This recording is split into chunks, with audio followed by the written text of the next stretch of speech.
Yesus klarifikasi di situ, tulul. Yesus mengatakan apa? Ketika dia dituduh menyamakan dirinya dengan Elohim, apa kata Yesus? Bukankah di dalam kitab Tauratmu dikatakan siapapun diserahkan tugas untuk menyampaikan firman, maka dia adalah Elohim? Bahlul. Kau di sini diskusi, tak ada ilmu. Udah kau dibawa Anda dibawa. Silakan Anda makan sabuk kelapa. Jangan diskusi dengan saya. Sabuk kelapa lebih layak Anda makan campur dengan dedak. Saya hanya ingin berdiskusi dengan manusia, bukan dengan binatang. Jadi Yesus berkata di dalam Yohanes 14 nomor 24, firman yang kau dengar dari mulutku bukan dari aku, tetapi dari Bapa yang mengutus aku.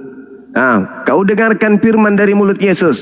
Aku akan memberikan hidup yang kekal pada akhir zaman.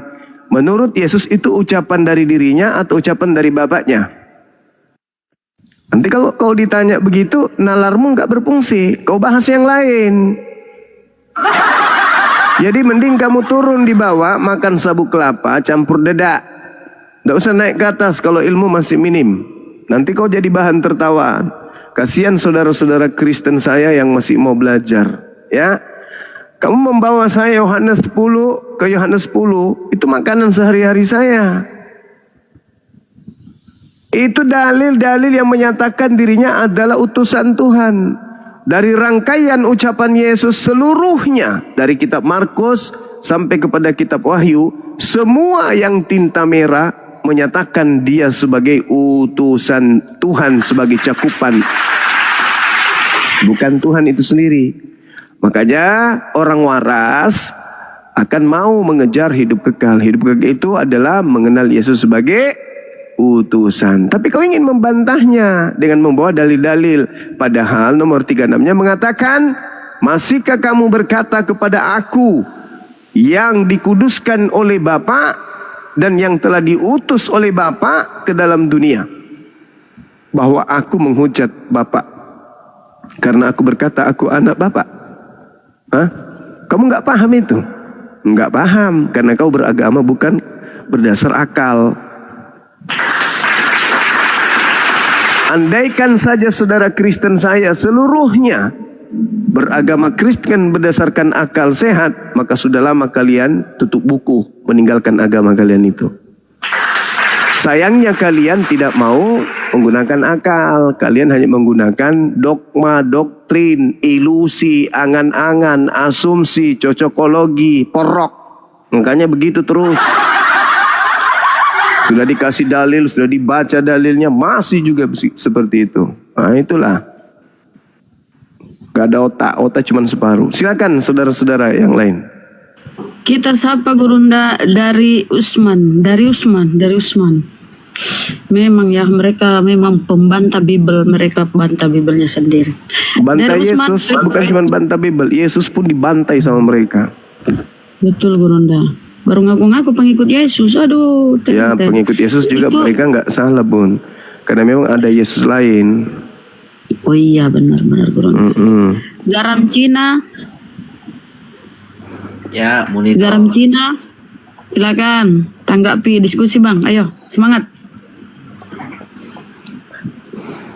Aku semangat jika Bang Zuma semangat juga.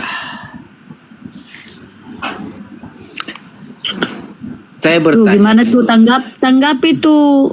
Ya, saya bertanya gini Bang Zuma. Apakah Yesus itu segambar dengan Allah itu sendiri? Maksudnya segambar, emang lu pikir Tuhan itu bisa digambar? Emang Bapak itu punya gambar? Hah? Segambar di dalam arti kata itu yang saya pakai adalah makna kias Bang Zuma. Apakah maksudnya segambar itu apa? Segambar? Ya, apakah sifat-sifat dari Allah itu sendiri jauh berbeda, bertolak belakang dengan Yesus Kristus? Itu oh iya pasti, karena Yesus ciptaan, dia manusia, dia makhluk lemah.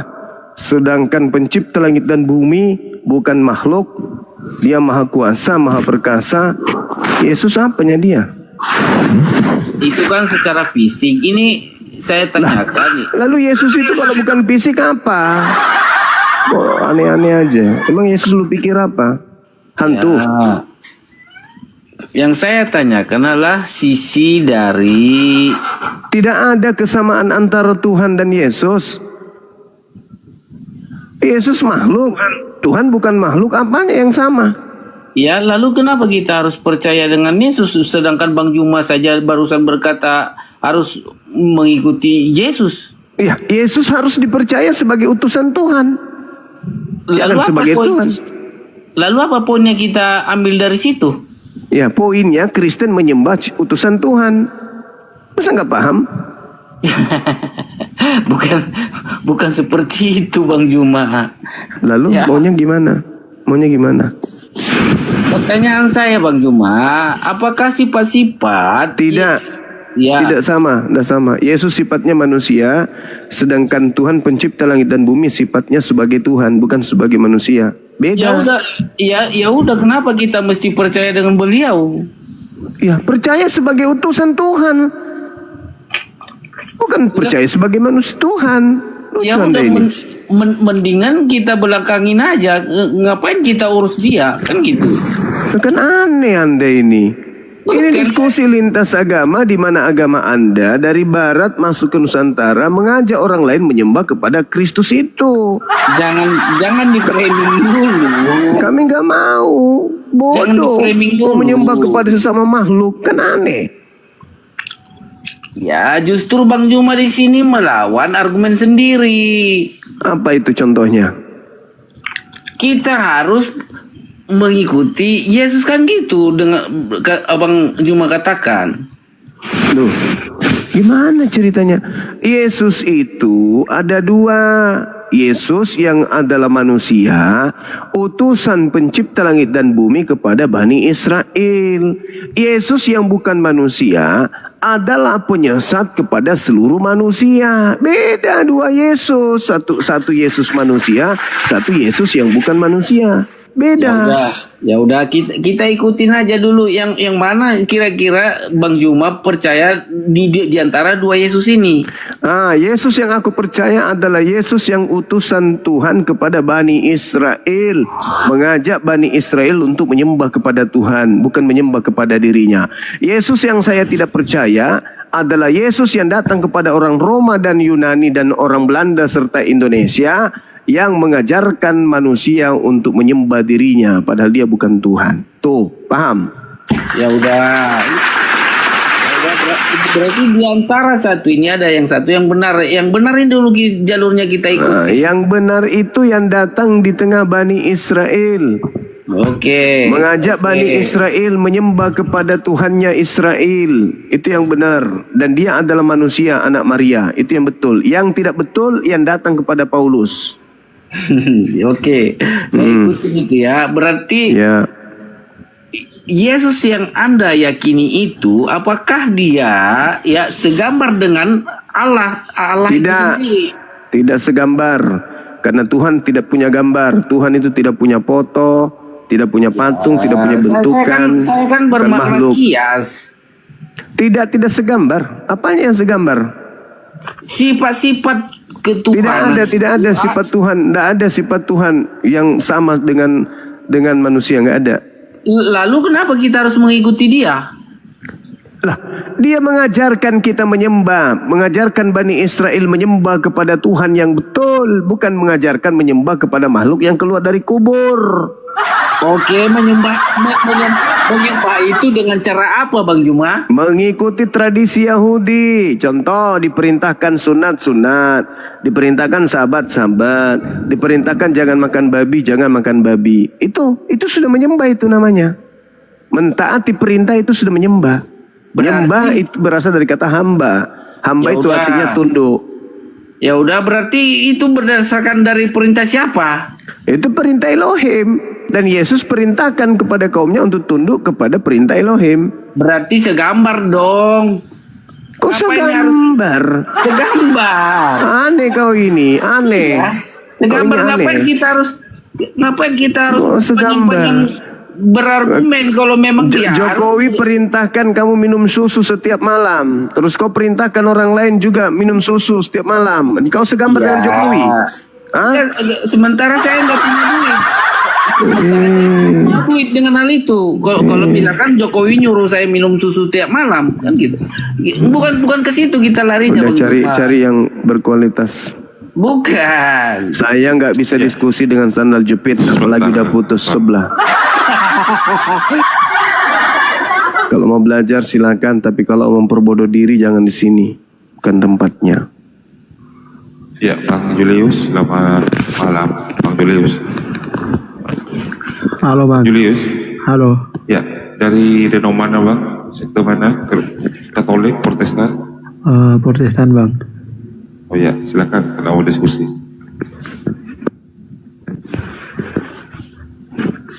Silakan Bang Julius. Ya di sini cuman saya itu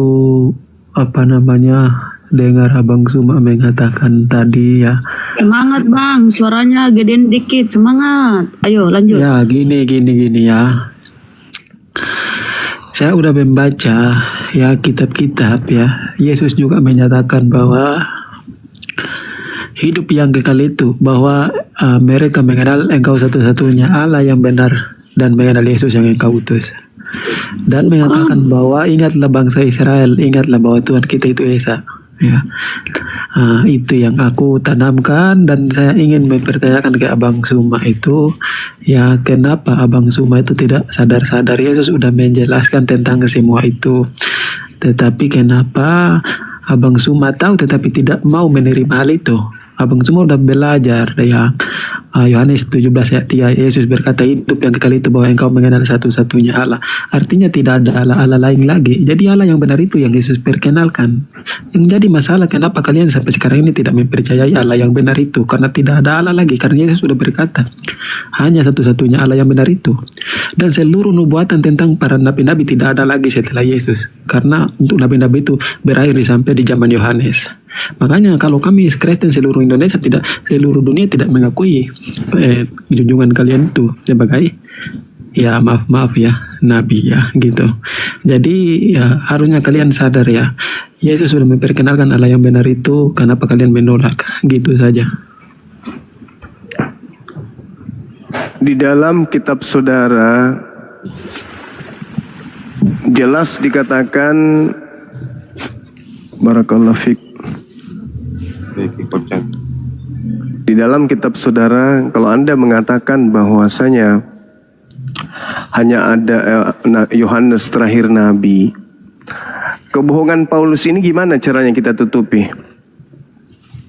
Karena Paulus mengatakan bahwa di tengah-tengah jemaat yang ada di Korintus itu juga ada nabi. Siapa nabi yang dimaksud oleh Paulus yang ada di Korintus? Kalau Anda mengatakan bahwa nabi itu terakhir di Yohanes. Ya udah Abang tunjukkan aja setelah Yesus di mana, tunjukkan nabi yang membawa ajaran yang terbesar setelah Paulus yang Anda tanya. Paulus yang Anda tanya. 1 Korintus 12 nomor 28 kata Paulus, Elohim telah menetapkan beberapa orang dalam jemaat. Pertama sebagai rasul, kedua sebagai nabi, ketiga sebagai pengajar. Nah, ini surat Paulus kepada orang-orang yang ada di Korintus, bahwa ternyata di tengah-tengah jemaat mereka itu ada nabi. Siapa nabi yang diutus ke Korintus itu setelah Yohanes?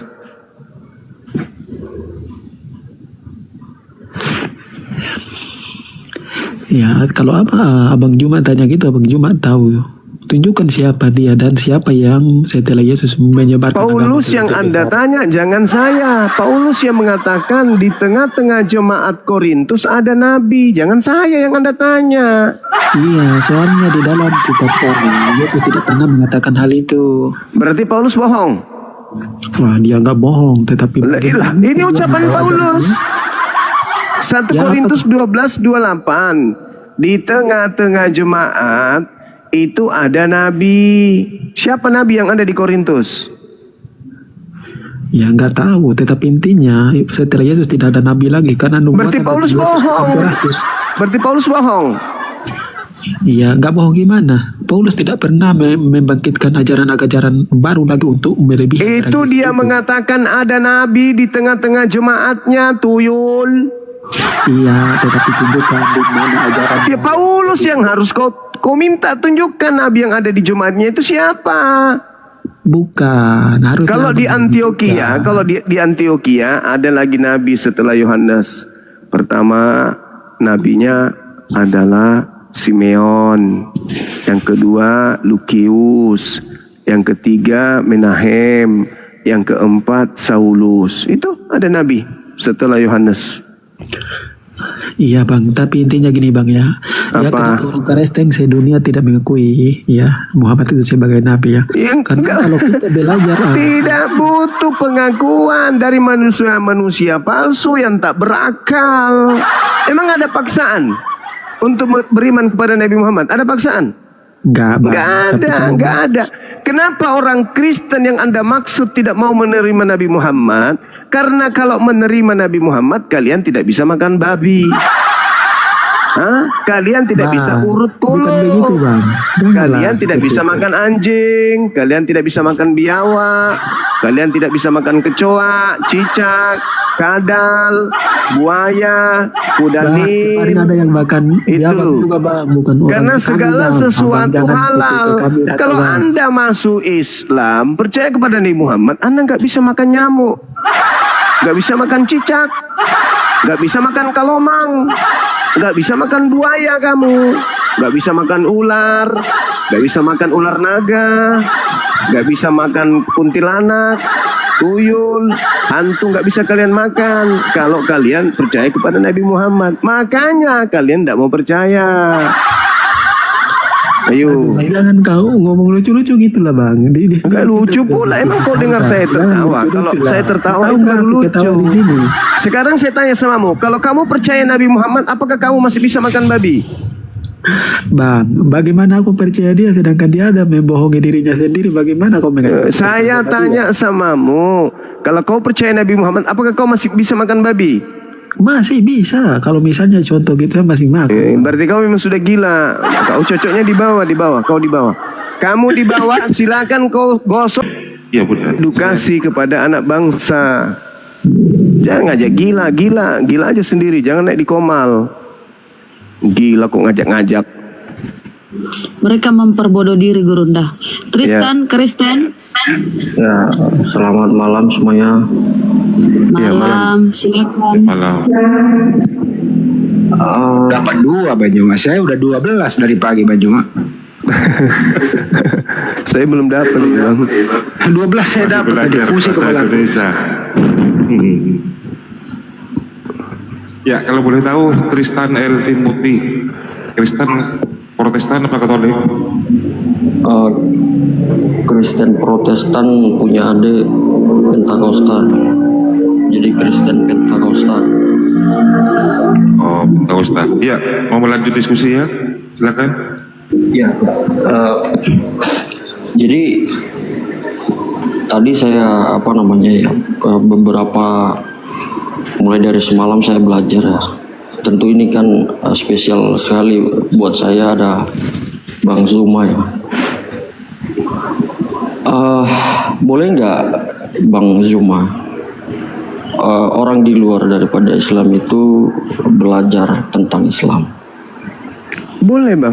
Boleh. Wajib. Wajib sebelum masuk Islam itu belajar dulu.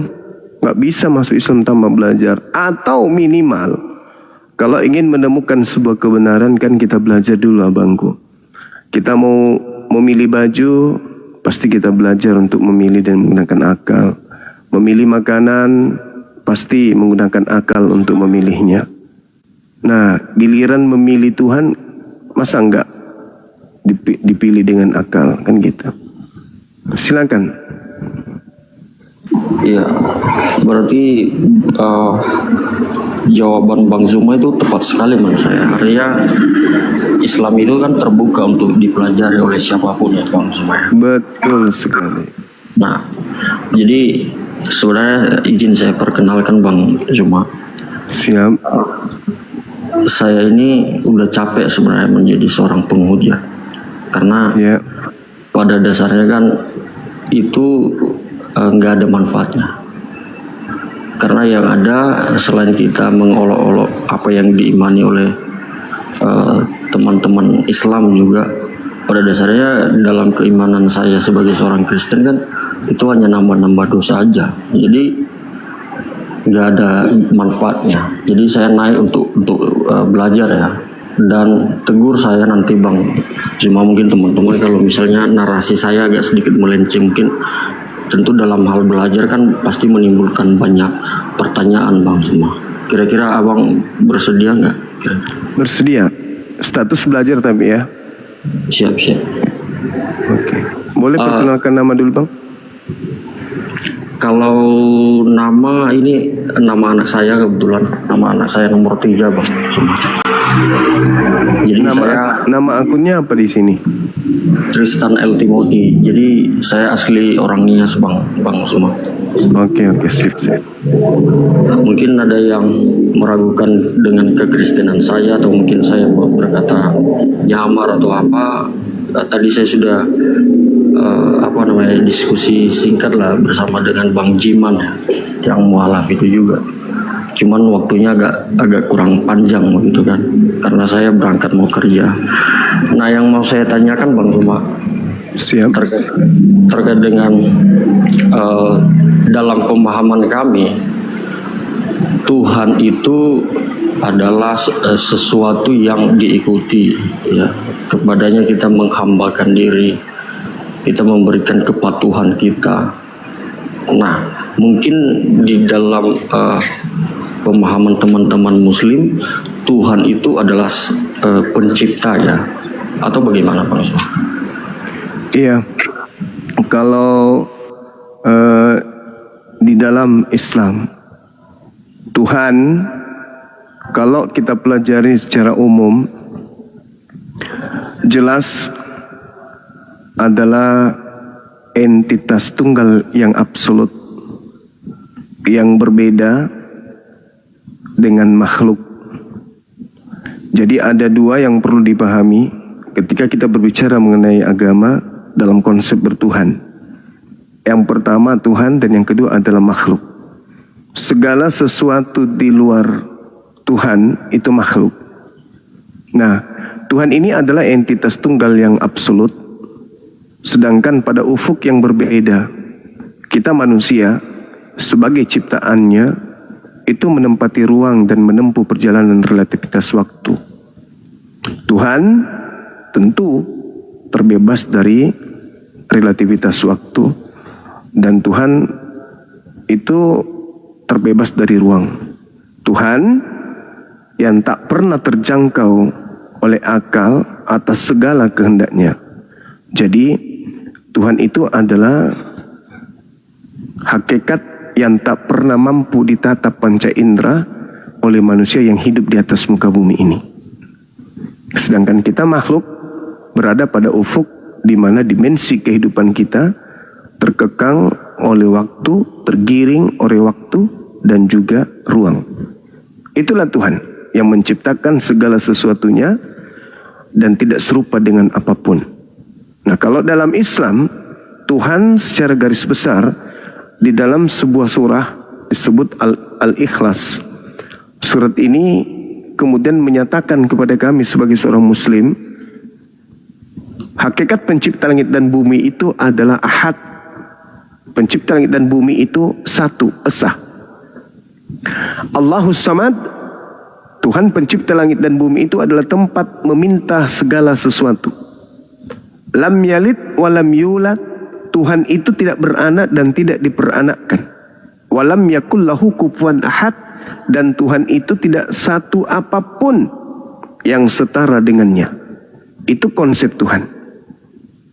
Oleh karena itu, umat Islam ketika berbicara mengenai Nabi, berbicara mengenai Rasul, ada yang jalan di atas air, ada yang menghidupkan orang mati, ada yang orang lumpuh berjalan, bla bla bla dan seterusnya, tidak akan pernah membuat umat Islam jatuh cinta dan mendewakan dia atau menuhankan dia. Mereka hanya kami dudukkan sebagai manusia yang memiliki kemudian kuasa yang diberikan oleh Sang Khalik yang entitas absolut tadi. Itu. Jadi umat Islam ketika melihat Yesus misalnya, umat Islam hanya mengatakan, oh dia utusan Tuhan, dia Rasul Tuhan, dia wakil Tuhan, dia duta Tuhan. Dia bukan Tuhan. Kenapa? Karena dia makhluk serupa dengan makhluk yang lain. Karena dia terikat oleh ruang dan waktu. Oleh karena itu dia bukan Tuhan, sehebat apapun dia. Seperti itu, Bang.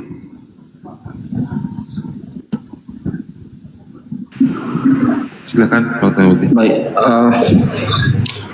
sepintas jujur Bang Zuma, saya agak tahu ya terkait dengan surat apa ya yang Bang Zuma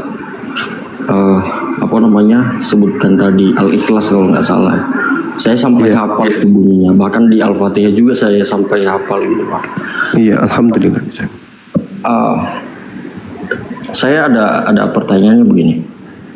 Lalu bagaimana dengan Al-Jiziyah nomor 23 dan Al-Furqan nomor 43? Di situ ada konteks bahwa mereka mempertuhankan hawa nafsunya atau keinginannya. Itu bagaimana itu?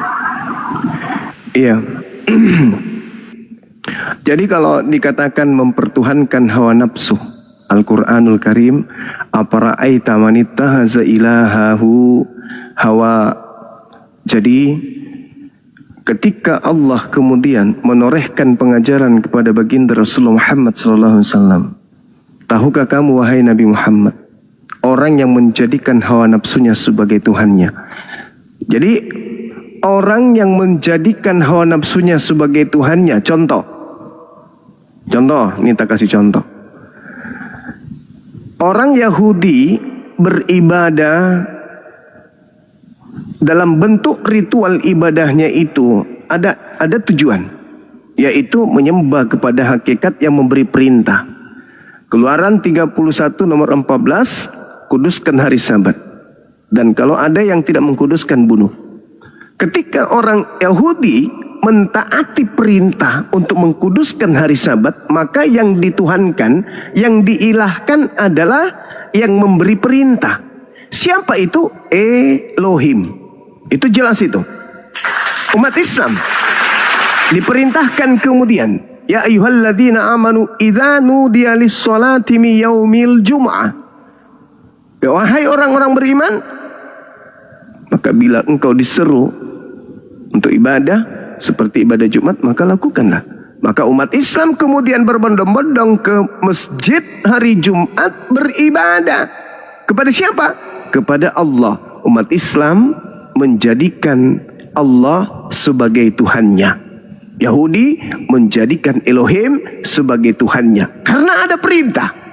Siapa mereka yang menuhankan hawa nafsu? Sekarang kalau saya tanya kepada saudara, orang-orang Kristen berbondong-bondong ke gereja, apakah itu mengikuti hawa nafsu keinginan? Atau dia dihipnotis?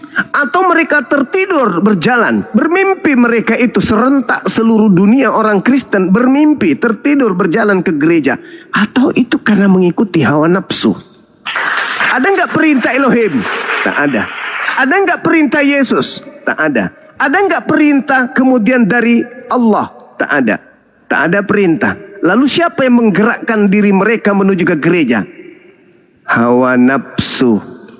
Inilah yang dimaksud.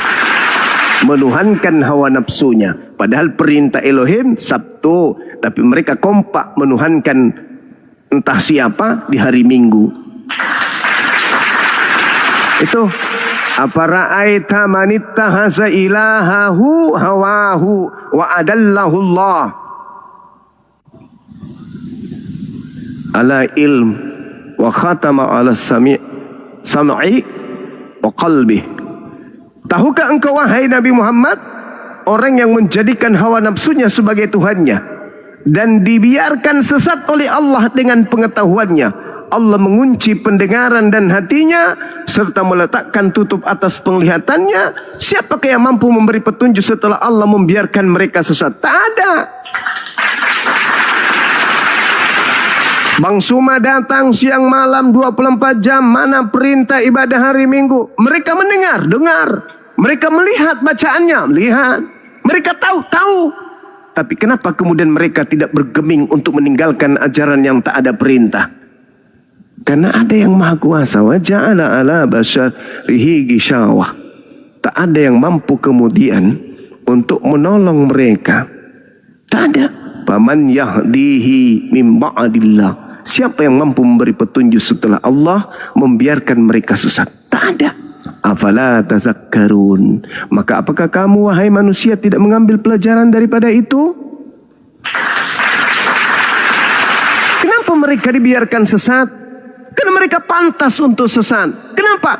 Diberi mata tapi mereka tidak melihat. Diberi kuping, mereka tak mendengarkan. Diberi hati, tapi mereka tidak menggunakan itu semua untuk menelaah kalamullah, firman Allah. Itu jelas itu, Bang.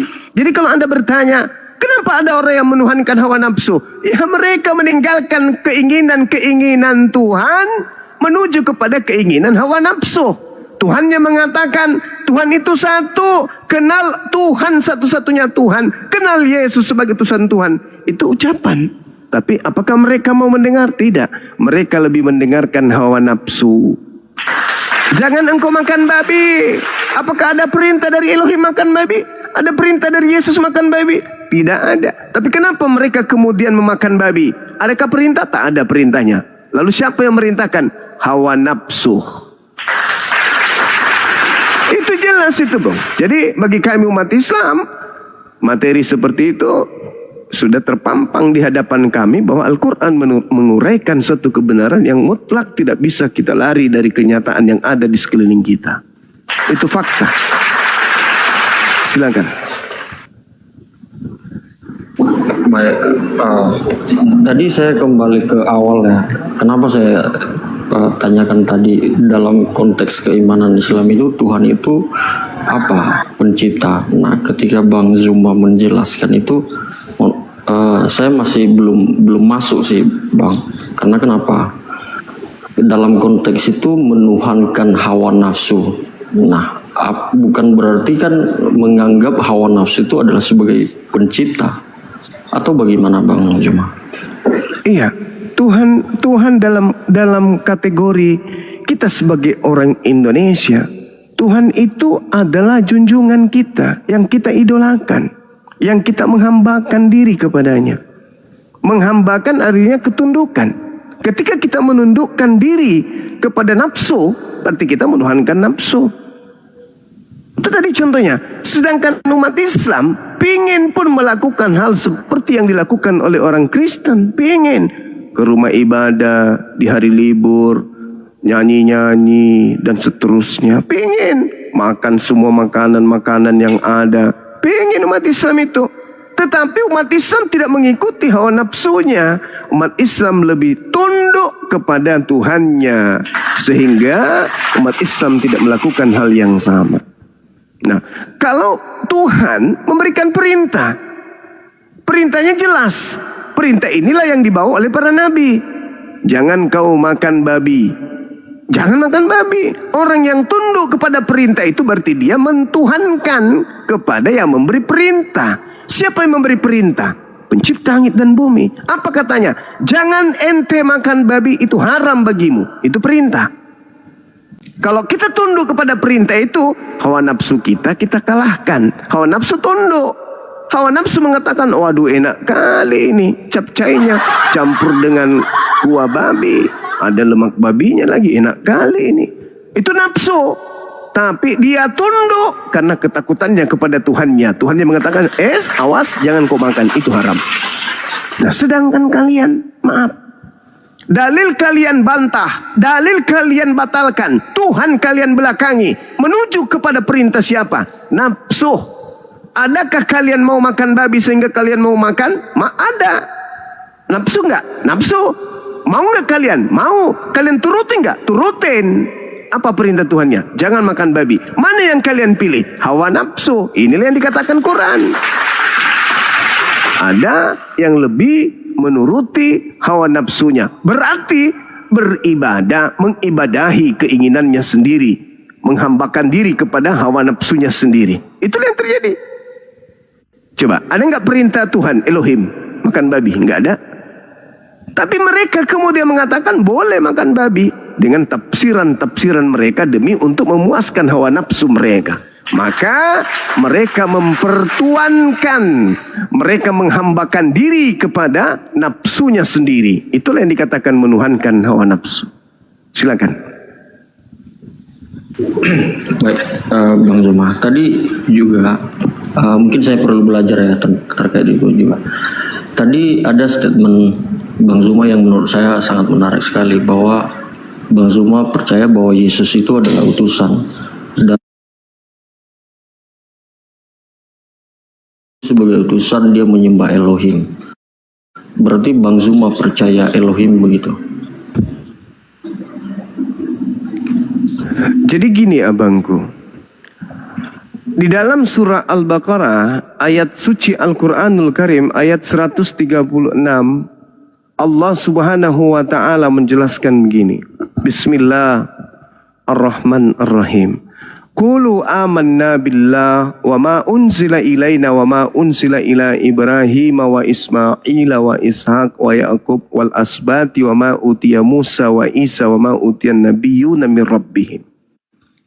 Umat Islam diajarkan bahwa pencipta langit dan bumi adalah Allah yang disembah oleh Nabi Ibrahim, oleh Nabi Ismail, Ishak, Yakub, Nabi Musa, Nabi Isa, dan apa yang disembah oleh keturunan mereka, Bani Israel. Nah, rupa-rupanya ketika kita berjumpa dengan orang Yahudi keturunan Bani Israel, mereka menyembah kepada hakikat pencipta langit dan bumi yang maha suci, yang mereka sebut dengan sebutan Elohim. Kami menyebutnya Allah, mereka menyebutnya Elohim. Hakikatnya sama, maha suci. Yesaya 5:16. Al-Quranul Karim juga menerangkan subhanahu wa ta'ala. Pencipta langit dan bumi itu maha suci lagi maha tinggi. Jelas itu adanya. Nah, sekarang ketika Yesus itu diutus, hidup kekal itu adalah mereka mengenal Engkau, satu-satunya Tuhan yang benar. Berarti Tuhan yang dimaksud Yesus ini siapa? Yang disembah oleh Abraham, Ishak, dan Yakub, yang kami sebut Allah. Dalam Al-Quran surah Al-Baqarah ayat 136. Dan mengenal Yesus sebagai utusan. Dalam konsep Yesus, manusia, nabi, rasul kepada Bani Israel yang lahir tanpa ayah, kami mengenalnya dengan sebutan Isa. Wa is qala Isa bin Maryam, ya Bani Israel, inni rasulullahi ilaikum. Isa, Yesua, Isa itu adalah utusan Tuhan kepada kaumnya Bani Israel. Jadi kami mendudukkan manusia mulia ini sebagai rasul, utusan pencipta langit dan bumi kepada kaumnya Bani Israel. Makanya kalau dikatakan dalam Yohanes 17:3, hidup kekal itu adalah mereka mengenal Engkau, satu-satunya Tuhan. Siapa itu yang dimaksud? Tuhannya Abraham, Ishak, dan Yakub. Dan mengenal Yesus Kristus sebagai apa? Yang Engkau utus. La ilaha illallah, Yesus, Yesua, Isa, Rasulullah. Itu iman kami. Makanya umat Islam itu begitu bertemu dengan orang Kristen, orang Islam itu ya ongkang-ongkang kaki. Kenapa?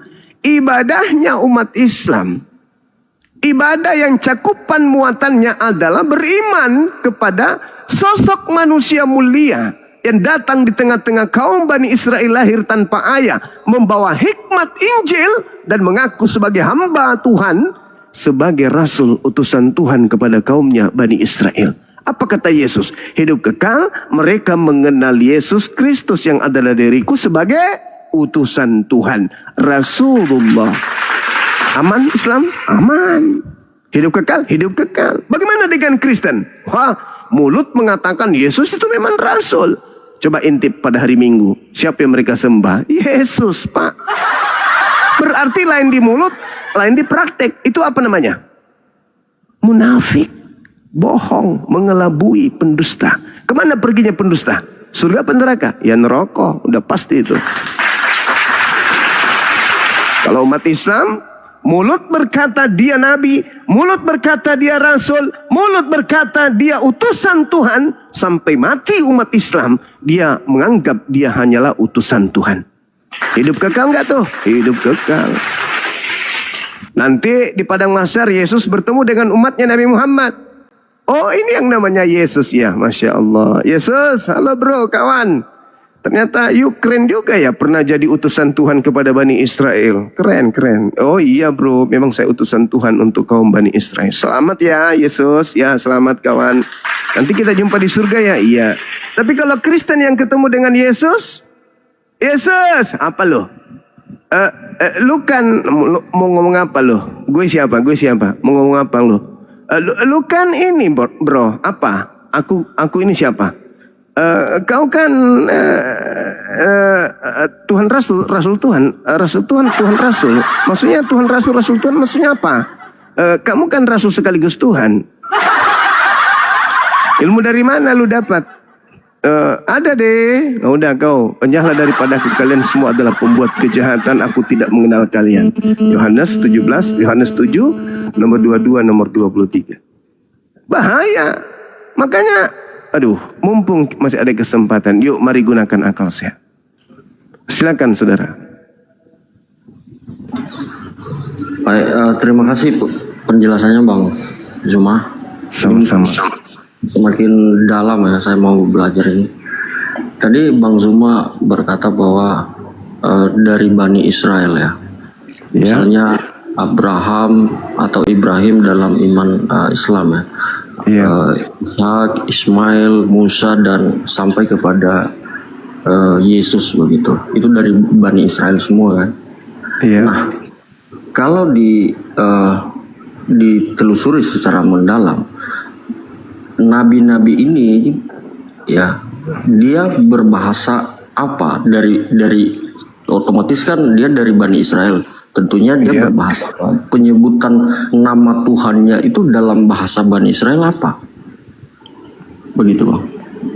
Jadi kalau di dalam Al-Quranul Karim, Allah Subhanahu wa Ta'ala menjelaskan kepada kami umat Islam melalui Al-Quran. Bismillahirrahmanirrahim. Wa min qablihi kitabu Musa imama wa rahmah. Wa hadza kitabun musaddiqul lisanan arabiyya liyunziral ladzina zalamu wa busyra lil muhsinin. Sebelum Al-Quran wahai Nabiku Muhammad, telah ada kitab yang aku wahyukan kepada Nabi Musa alaihi salam sebagai imam, sebagai panutan, sebagai teladan, dan sebagai rahmat bagi kaum Bani Israel. Al-Quran yang aku wahyukan ini, wahai Nabi Muhammad, adalah kitab yang membenarkan kitab-kitab sebelumnya yang berbahasa Arab untuk memberi peringatan kepada orang-orang zalim dan memberi kabar gembira kepada orang-orang muhsin. Sedangkan Al-Quranul Karim menjelaskan, wa ma arsalna kata-kata Allah Al-Quran, tiadalah aku mengutus seorang rasul illa bilisani kaum, kecuali dalam bahasa kaumnya. Nah, jadi Allah mengutus Nabi Musa dalam bahasa kaumnya. Allah mengutus Nabi Ibrahim dalam bahasa kaumnya. Allah mengutus Nabi Isa dalam bahasa kaumnya. Kalau misalnya kaumnya menggunakan bahasa Ibrani, berarti Ibrani. Kalau kaumnya berbahasa Aram, berarti bahasa Aram. Kaumnya bahasa Yunani, berarti bahasa Yunani. Karena Allah mengatakan illa bilisani kaum, kecuali menggunakan bahasa kaumnya.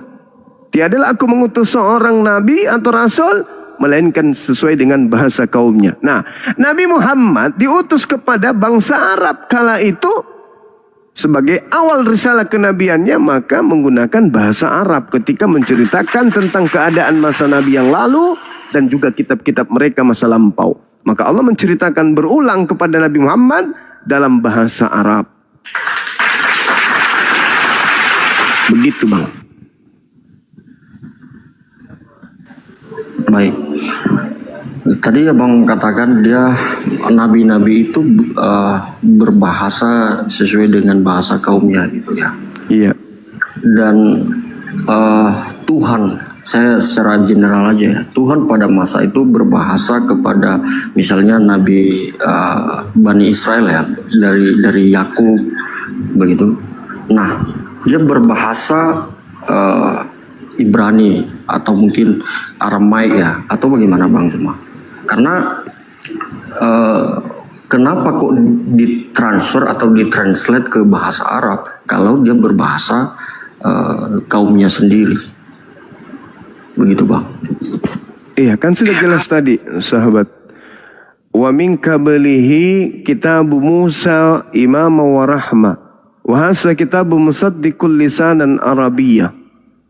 Jadi Torah diwahyukan oleh Allah kepada kaumnya Nabi Musa menggunakan bahasa kaumnya Nabi Musa.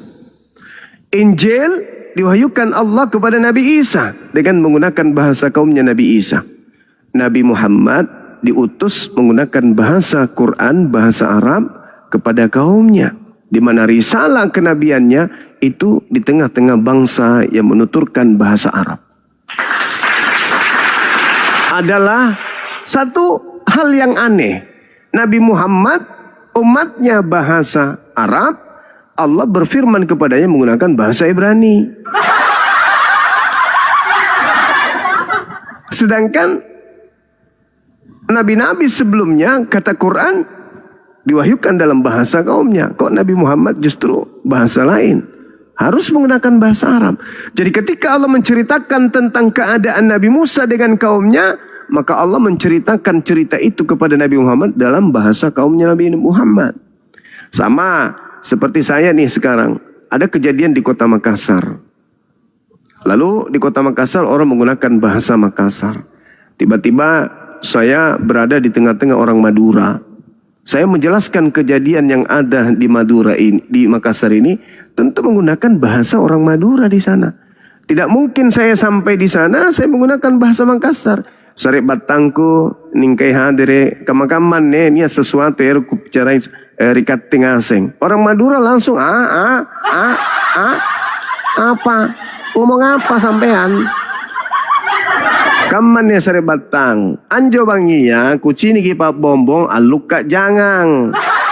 Tapi tena tau ero akana niya paluka amal lagi beng lompo dulu di batana. Orang Madura mengatakan apa naka ini ngomong apa iki mas? Turun dari mimbar lempar batu. Gak bisa. Saya harus menggunakan bahasa orang Madura dengan menjelaskan apa yang terjadi di tengah-tengah orang Makassar. Maka apa yang saya katakan kepada mereka? Cikali, engkau tuh melo upadake, make derwan ye iruntuk lalu kasih bom pangamanu. Baru orang Madura ngerti. Kalau bukan bahasa mereka mana mengerti? Harus bahasa yang sesuai dengan bahasa. Nah ini yang lucu. Yesus orang Ibrani, Yesus orang Yahudi, Yesus penutur Aramaik, kitabnya Kristen bahasa Yunani. Kan lucu itu tidak nyambung itu. Itu tidak nyambung Bang. Saya kira begitu. Baik Bang Zuma. Mungkin saya perlu follow Bang Zuma ya, dan teman-teman yang jangan dipaksa saya untuk buka kamera dulu sebentar karena iya lebih baik nggak usah Bang, untuk sementara ini nggak usah. Tadi Bang Zuma ada berbicara terkait dengan Injil begitu ya.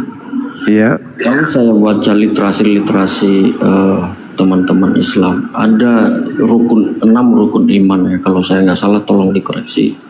Salah satunya percaya kepada kitab para nabi. Iya. Injil, Taurat dan Zabur begitu. Iya. Dan Al-Quran mungkin ya. Nah, pertanyaan saya, Injil menurut pemahaman teman Islam itu yang bagaimana? Oke. Jadi Injil dalam kaidah Islam adalah wahyu Allah yang datang kepada Nabi Isa alaihissalam, di mana Nabi Isa alaihissalam mengajarkan kemudian kaumnya untuk bertakwa kepada Allah dan taat kepadanya. Fattakullah wa ati'un. Takutlah kalian kepada Allah dan taatlah kepada aku. Hadza siratul mustaqim, itulah jalan yang lurus. Jadi Nabi Isa ketika datang di tengah-tengah kaumnya memberitakan segala firman yang Tuhan berikan untuk disampaikan kepada Bani Israel. Ini Abdullah atani al-kitab wa ja'alani nabiyan. Aku ini adalah hamba Allah, kata Nabi Isa. Aku diberikan oleh Allah ketetapan-ketetapan dan aku diberi wahyu. Aku adalah nabi, penerima firman yang akan aku sampaikan kepada kaumku Bani Israel. Al-Quran surah Ali Imran. Surah Maryam. Nah, ini bukti bahwa Nabi Isa itu memang membawa sebuah pengajaran kepada kaumnya Bani Israel. Tapi yang dia bawa bukan kitab Markus, bukan kitab Matius, bukan Roma, Galatia, Filipi, bukan juga Lukas, bukan kisah para rasul. Tetapi Nabi Isa menerima firman dan menyampaikan firman itu kepada kaumnya Bani Israel. Adapun Lukas, Markus, Matius, Yohanes, Al-Quran mengatakan fawailul lilladzina yaktubuna al-kitaba biaidihim tsumma yaquluna hadza min indillah. Celakalah orang yang menulis sebuah kitab lalu mengatakan ini dari Allah hanya untuk mendapatkan keuntungan yang sedikit. Nabi Muhammad datang membawa Al-Quran. Apa kata Nabi Muhammad? Di langit dan bumi. Wahai Nabi Muhammad,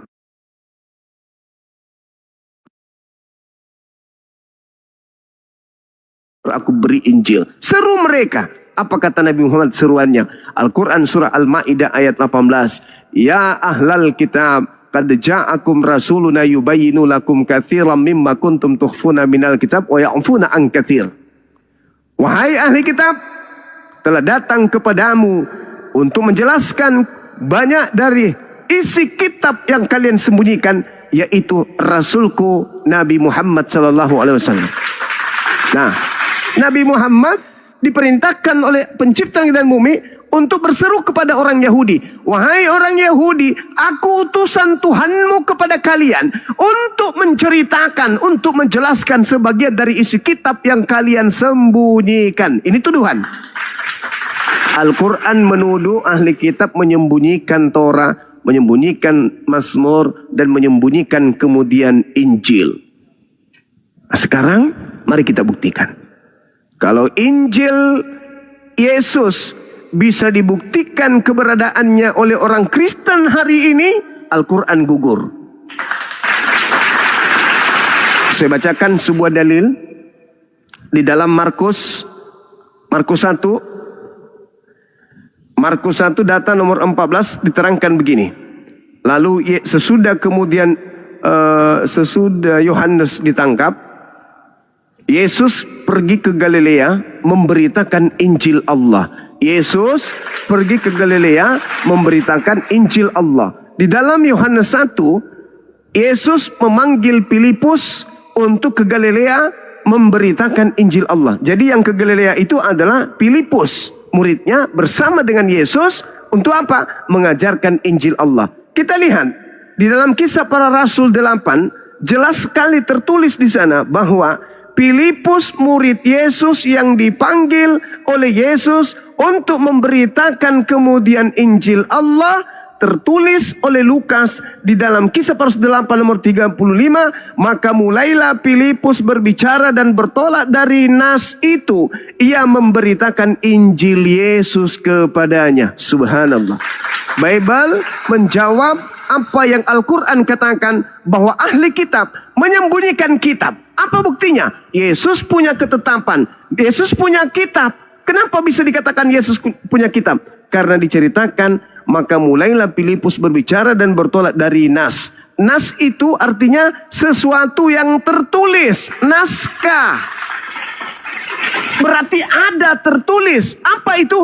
Injil Yesus. Berarti Injil Yesus itu tertulis, diberitakan oleh Filipus. Kenapa harus Filipus? Karena Yohanes 1 mengatakan, Yesus memanggil Filipus dan berkata kepadanya, ikutlah denganku. Kemana? Ke Galilea. Ngapain? Memberitakan Injil.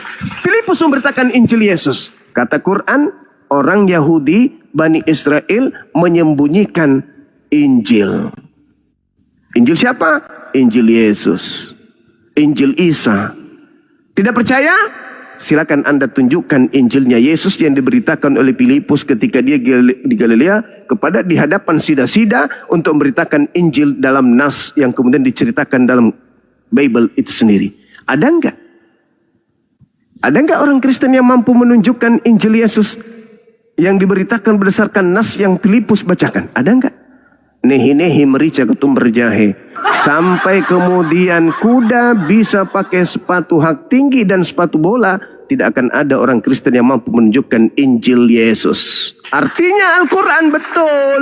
Dengan mengatakan, ya ahlal kitab, qad ja'akum rasuluna yubayyinu lakum katsiran mimma kuntum tukhfuna minal kitab wa ya'funa an katsir.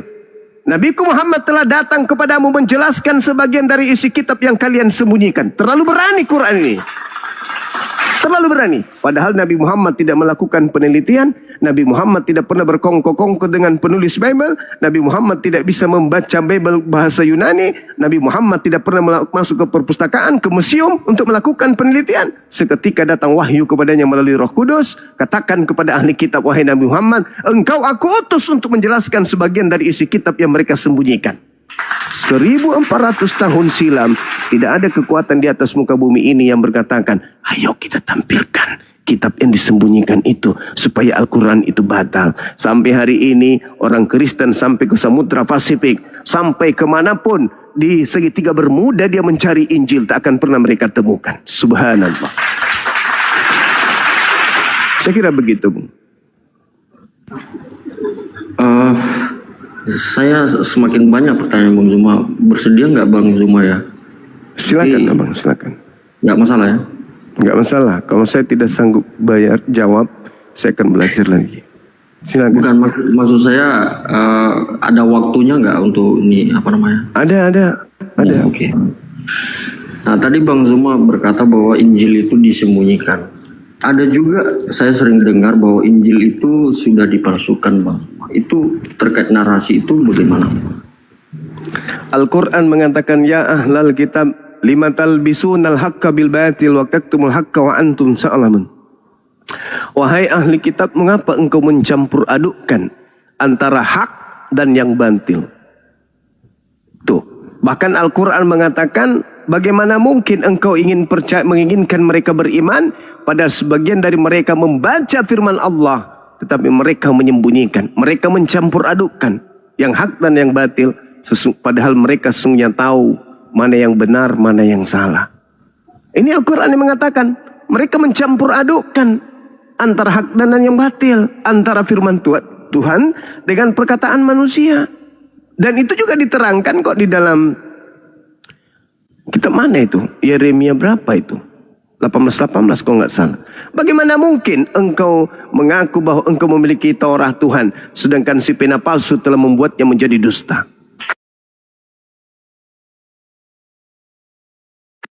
Terus dua, malah dikatakan dengan sangat jelas, ada kemudian penyesat di tengah kamu yang memasukkan ajaran-ajaran palsu ke dalam. Jadi kalau dikatakan mencampur adukkan, Al-Quran mengatakan itu memang betul. Kenapa memang betul? Coba lihat. Yang mereka kumpulkan menjadi satu cerita, paragraf, bab, dikumpulkan menjadi sebuah buku atau kitab, itu adalah hasil penyelidikan, hasil penelitian. Nah, kalau hasil penelitian dari kesaksian-kesaksian yang tidak dikenal, tentu di situ ada benarnya, di situ ada salahnya. Berarti bercampur aduk.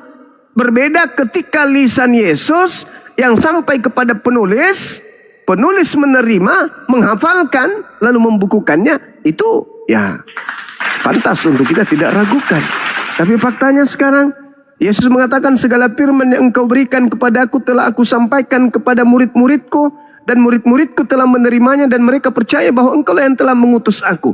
Ketika saudara kita Kristen ditanya, murid-murid Yesus menerima segala firman dari Yesus. Kalau ente pade adalah seluruh kalian ini adalah murid Yesus, tolong tunjukkan firman pertama yang Yesus sampaikan kepada murid itu yang mana? Sebagaimana Nabi Muhammad ketika ditanya, mana firman pertama yang Nabi Muhammad sampaikan kepada sahabatnya? Iqra Bismi rabbikal ladzi khalaqal insana min 'alaq. Iqra wa rabbukal akram. Itu wahyu pertama. Kalau murid-murid Yesus tentu tahu. Murid-murid Yesus pasti paham. Ini loh wahyu pertama yang Yesus sampaikan kepada kami. Yohanes 17:8 jelas dikatakan, segala firman yang Tuhan berikan kepadaku telah aku sampaikan kepada muridku. Muridku telah menerimanya dan mereka percaya bahwa engkaulah yang telah mengutus aku. Oke, kita deteksi Kristen. Wahai Kristen, apakah kalian pengikut Yesus? Apakah kalian murid Yesus? Ya, kalau kalian benar-benar murid Yesus, tolong tunjukkan wahyu pertama, firman pertama yang Yesus sampaikan kepada kalian itu yang mana? Enggak ada, Bang. Lalu yang kalian terima apa? Firman pertama, atau karangan pertama, atau sabda pertama, atau ucapan pertama, atau karangan pertama yang Lukas sampaikan kepada kami, yang Markus sampaikan kepada kami, yang Matius dan Yohanes sampaikan kepada kami, yang Paulus yang sampaikan kepada kami. Bukan itu yang aku minta. Yang aku minta adalah wahyu atau firman pertama dari Yesus itu yang mana? Ada? Kristen tak sanggup menunjukkan sampai hari ini. Artinya yang menerima firman dari Yesus bukanlah saudara kami Kristen, tetapi murid-muridnya. Nah, kalau misalnya ternyata betul bukan muridnya, lantas mereka punya kitab, berarti itu sudah bercampur aduk.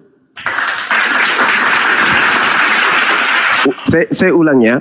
Yesus yang mengatakan, Yohanes 12:49, aku tidak berkata-kata dari diriku sendiri. Apa yang aku katakan adalah apa yang diperintahkan untuk aku katakan dan aku sampaikan. Lalu Yesus mengatakan di Yohanes 14:24, firman yang kau dengar dari mulutku itu bukan dari aku, tetapi dari Bapa yang telah mengutus aku. Yohanes 12:49, tidak berkata-kata dari diriku sendiri, tapi dari Bapa. Nah sekarang, kalau itu kita dudukkan saudaraku, berarti Injil Yesus itu tak ada kemudian satupun perkataan yang berasal dari hawa nafsu Yesus.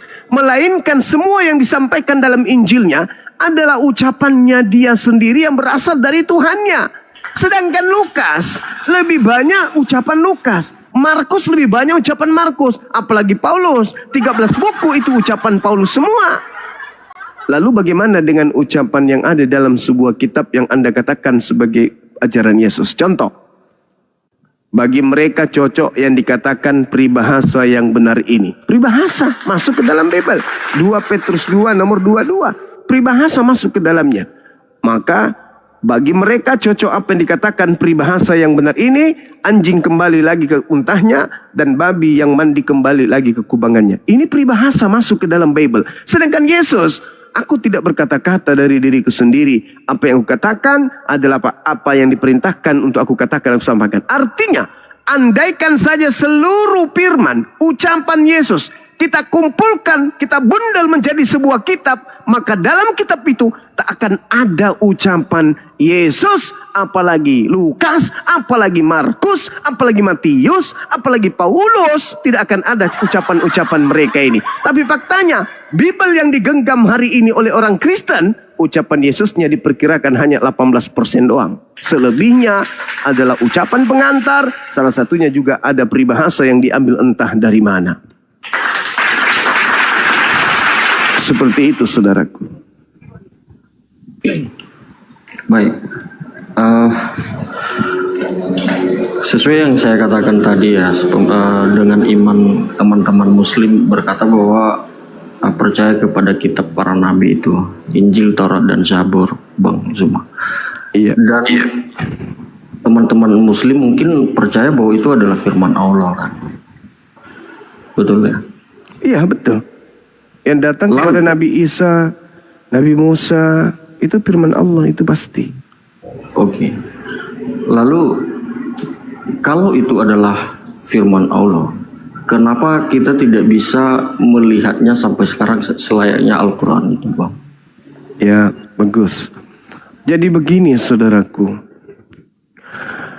Al-Quran itu mendapatkan jaminan legalitas dari pencipta, dari yang mewahyukan. Inna nahnu nazzalna zikra wa inna lahu lahafizun. Aku yang mewahyukan Al-Quran. Aku juga yang akan menjaganya. Ada kemudian pernyataan yang mewahyukan Al-Quran. Dia Allah yang menjaga Al-Quran itu. Kenapa Al-Quran itu harus dijaga? Karena Al-Quran itu ditujukan kepada seluruh umat manusia. Litubayyina linnas. Untuk seluruh umat manusia Al-Quran itu. Artinya bahwa apakah seluruh manusia pada tahun 2026 ini sudah lahir semua, sudah ada semua di bumi? Tidak. Mungkin 1000 tahun akan datang, akan masih banyak lagi manusia-manusia, miliaran manusia yang akan lahir di muka bumi ini. Maka mereka semuanya harus mendengarkan Al-Quran. Maka Al-Quran itu terjaga sampai hari kiamat. Sedangkan Torah itu hanya untuk kepada kaum Bani Israel doang. Injil hanya untuk kaumnya Nabi Isa doang. Dan itu sifatnya hanya sementara. Maka Allah tidak memberikan jaminan kepada Taurat, kepada Injil untuk dijaga. Carikan saya satu data di dalam Torah, di dalam Mazmur, di dalam Injil, atau di dalam kitabnya orang Kristen, apapun itu, yang mengatakan bahwa Tuhan akan menjaga firman tersebut. Itu tidak akan ada kita temukan. Artinya bahwa ketika kita berbicara mengenai nabi-nabi, nabi ini diutus bukan hanya sendiri. Nabi ini diutus secara berkelompok, meskipun dia didatangkan oleh Allah secara berangsur dan masa yang berbeda. Nah, oleh karena itu, saya kasih analogi. Indonesia ketika dibentuk menjadi satu negara, Indonesia memilih presiden.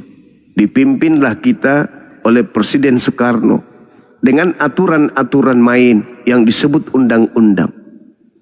Pemerintah, presiden pertama sejatinya 5 tahun, kemudian diganti oleh presiden kedua. Muncul kemudian era kepemimpinan mereka, disebutlah Orde Lama. Ketika muncul Orde Baru, Orde Lama tidak bisa bertahan. Kenapa? Karena Orde Lama itu hanya pondasi. Dan kemudian hukum-hukum undang-undang kesempurnaan suatu negara. Karena kenapa? Undang-undang yang ada pada zaman Orde Baru itu hanya cocok untuk pada keadaan masa itu. Cocok keadaan manusia pada saat itu. Cocok perilaku kehidupan manusia pada zaman itu. Baik dari segi disiplin ilmu maupun kemudian keadaan materi atau keadaan atau apapun yang mereka butuhkan.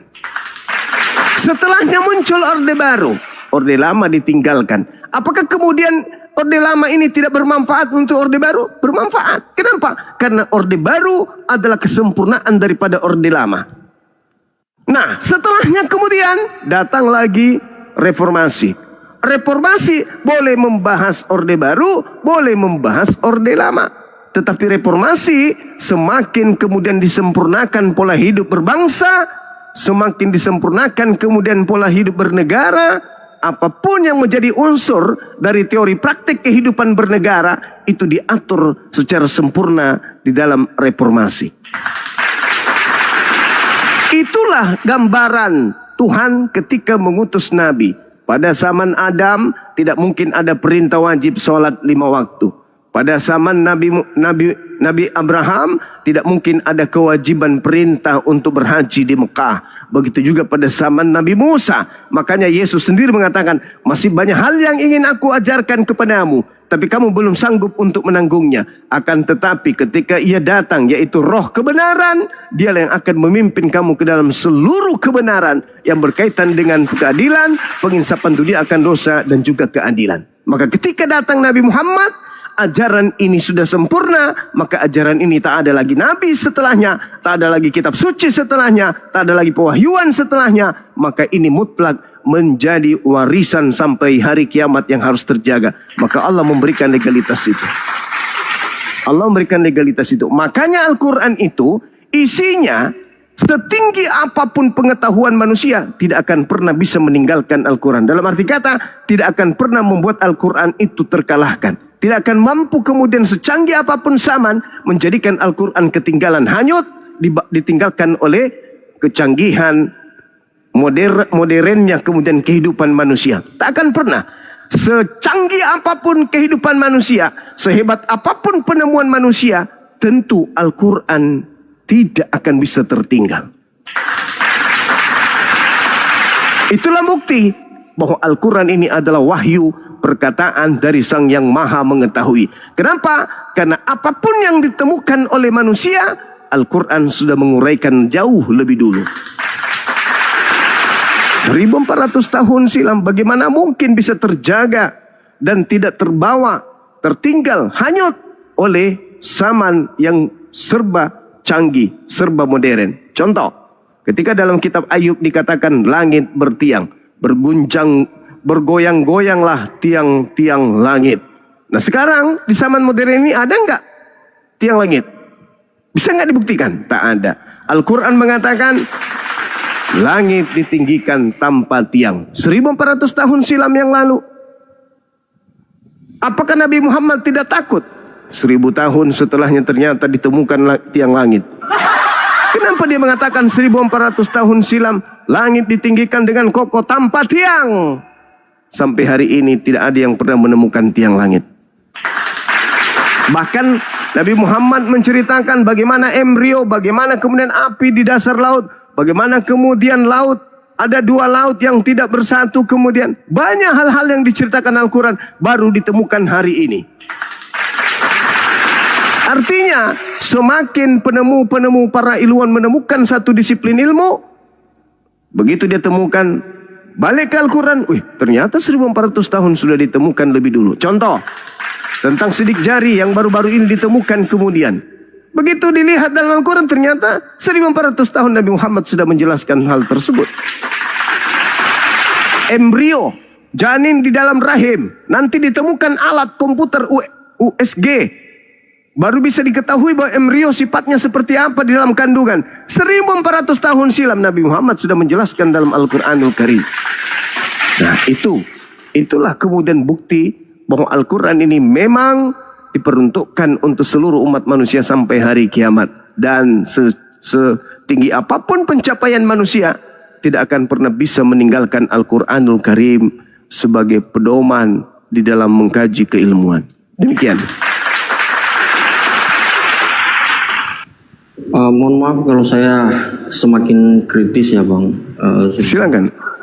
Jadi sejatinya mungkin bagi saya secara pribadi itu kita harus paham apa yang kita tinggalkan dan paham apa yang kita akan kita anut begitu. Jadi terlepas dari segala motivasi baik itu harta tahta dan jabatan ya gitu. Jadi kalau mencari kebenaran itu pure dari dalam hati. Jadi kalau baik itu mualaf atau mungkin murtadin, kalau seandainya itu ada dorongan apapun, iming-iming motivasi apapun, kalau bukan dari dalam hatinya, itu suatu saat akan bakal goyah dan kembali kepada habitatnya gitu. Jadi kenapa saya kritisi seperti ini Bang Zuma, ya sejatinya kan dalam hal beriman kan begitu ya Bang Zuma. Iya betul, Al-Quran memang seperti itu adanya.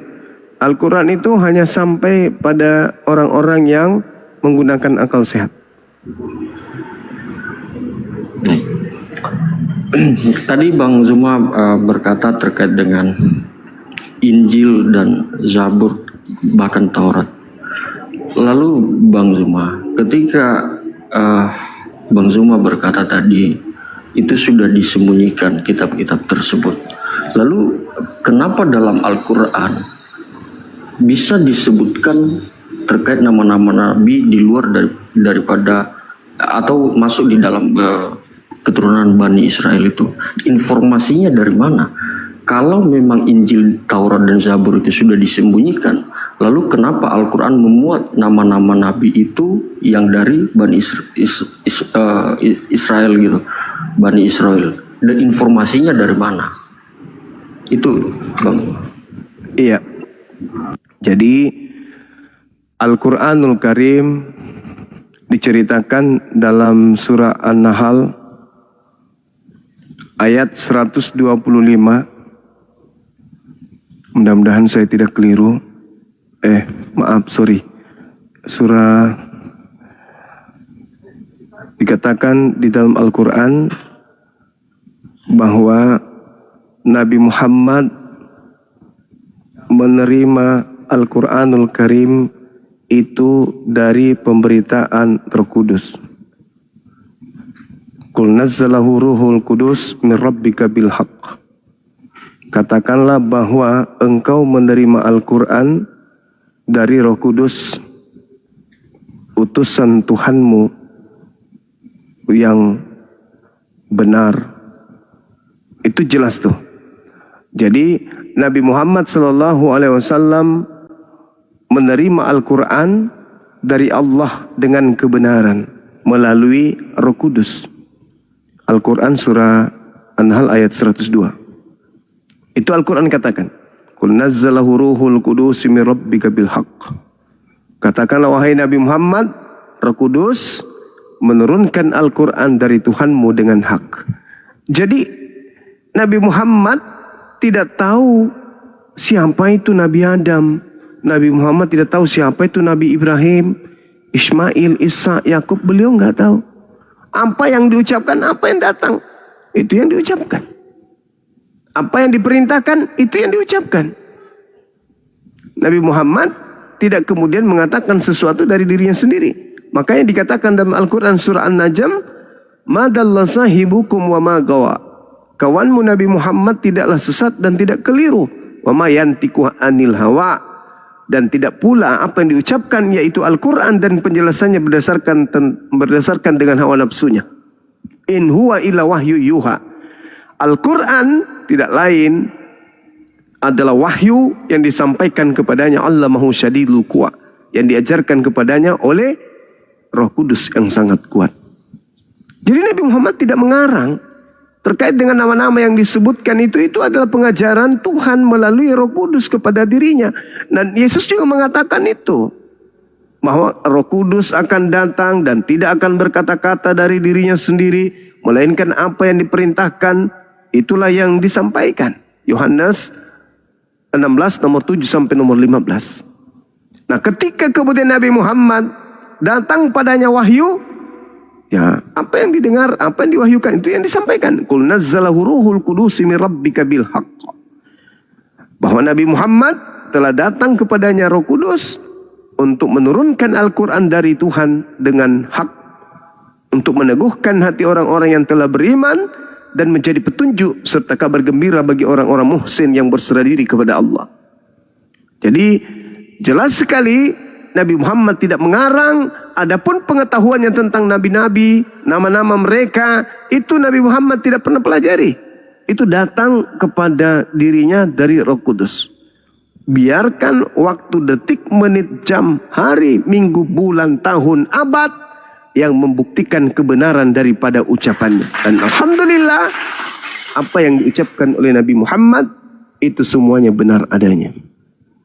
Seperti itu, Bu. Jadi beliau tidak membaca dari terjemahan, tidak membaca dari perpustakaan, tapi itu betul-betul wahyu dari Allah. Sama seperti yang saya katakan tadi, qulu amanna billah wa ma unzila ilaina wa ma unzila ila Ibrahim wa Ismail wa Ishaq wa Yaqub.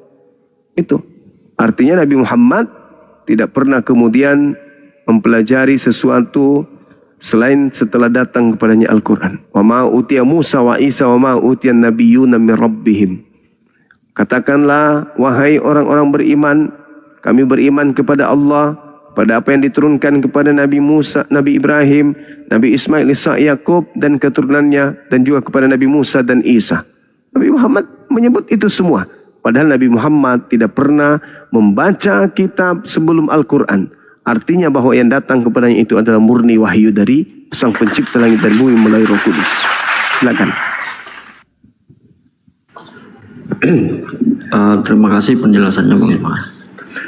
Kalau selama yang saya pelajari Bang Zuma, ketika saya mendudukkan dua kitab ini dari dua agama ini Bang, walaupun Al-Quran saya searching ya di Google, kalau Alkitab kan saya punya begitu, ada diksi-diksi bahkan kalimat yang hampir mirip-mirip Bang Zuma, yang saya temukan. Lalu kalau kita belajar sejarah dari dua kitab ini, mana yang duluan? Kenapa ada yang diksi atau kalimat-kalimat yang hampir mirip? Begitu Bang Zuma. Iya. Jadi Al-Quranul Karim di dalam surah An-Nisa ayat 166, di situ dijelaskan kemudian, Bismillahirrahmanirrahim, lakinillah yashadu bima anzala ilaika anzalahu bi ilmi wal malaikatu yashadun wa kafa billahi syahida.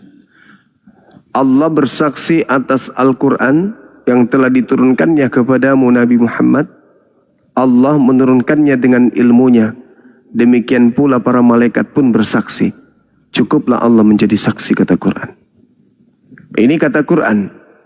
Wa kafa billahi syahida. Jadi ketika ada yang sama narasinya, artinya justru Al-Quran inilah bukti. Kemudian kitab terdahulu, Nabi Muhammad tidak pernah membaca kitab tersebut. Tidak ada orang pemilik kitab itu datang mengajarkan kepada Nabi Muhammad. Lalu Nabi Muhammad menyampaikan kisah itu atau cerita itu atau keadaan itu. Apa dasar sumbernya? Ternyata Allah menyaksikan apa yang terjadi kepada kaum Israel, kaum sebelum Nabi Muhammad. Dan kemudian ternyata Allah sendiri yang mewahyukan hal itu kepada mereka. Lalu hal itu diceritakan kembali kepada baginda Rasulullah Muhammad SAW. Di mana tadi saya sudah membacakan Al-Quranul Karim surah Al-Ahqaf ayat 12. Di mana Allah menerangkan wa min qablihi kitabu Musa imama wa rahmah. Jadi pantas kalau misalnya masih ada tersisa yang sama narasinya dengan Torah. Kenapa? Karena Al-Quran diceritakan kembali oleh Allah tentang Taurat Nabi Musa ini dalam bahasa Arab. Itu pasti tuh. Maka kami nggak ragu. Nah, sekarang permasalahannya adalah apa yang diuraikan Al-Quran adalah yang menjadi saksi di sana adalah Allah. Jadi pencipta langit dan bumi menjadi saksi tentang keadaan, di mana keadaan itu cakupan daripada nabi-nabi dan keadaan manusia sebelum Nabi Muhammad, lalu disampaikan kepada Nabi Muhammad melalui Roh Kudus. Ada nggak keraguan ketika pencipta langit dan bumi yang maha melihat, yang maha menyaksikan, yang maha mengetahui, menceritakan itu kembali kepada Nabi Muhammad dibandingkan orang-orang yang tidak dikenal menceritakan kesaksian-kesaksiannya kepada penulis. Kalau kemudian ada kebenaran yang sama di dalamnya, mungkin 1:1000. Tapi kalau Al-Quran, apa yang keliru di situ? Sedangkan yang menyaksikannya adalah Dia yang maha menyaksikan. Lakinillah yashadu bima ansala ilaika ansalahu bi ilmi wal malaikatu yashadun wa kafa billahi syahida. Allah menjadi saksi, malaikat menjadi saksi tentang kebenaran berita yang Allah sampaikan, yang malaikat sampaikan kepada baginda Rasulullah Muhammad sallallahu alaihi wasallam. Jadi kesimpulannya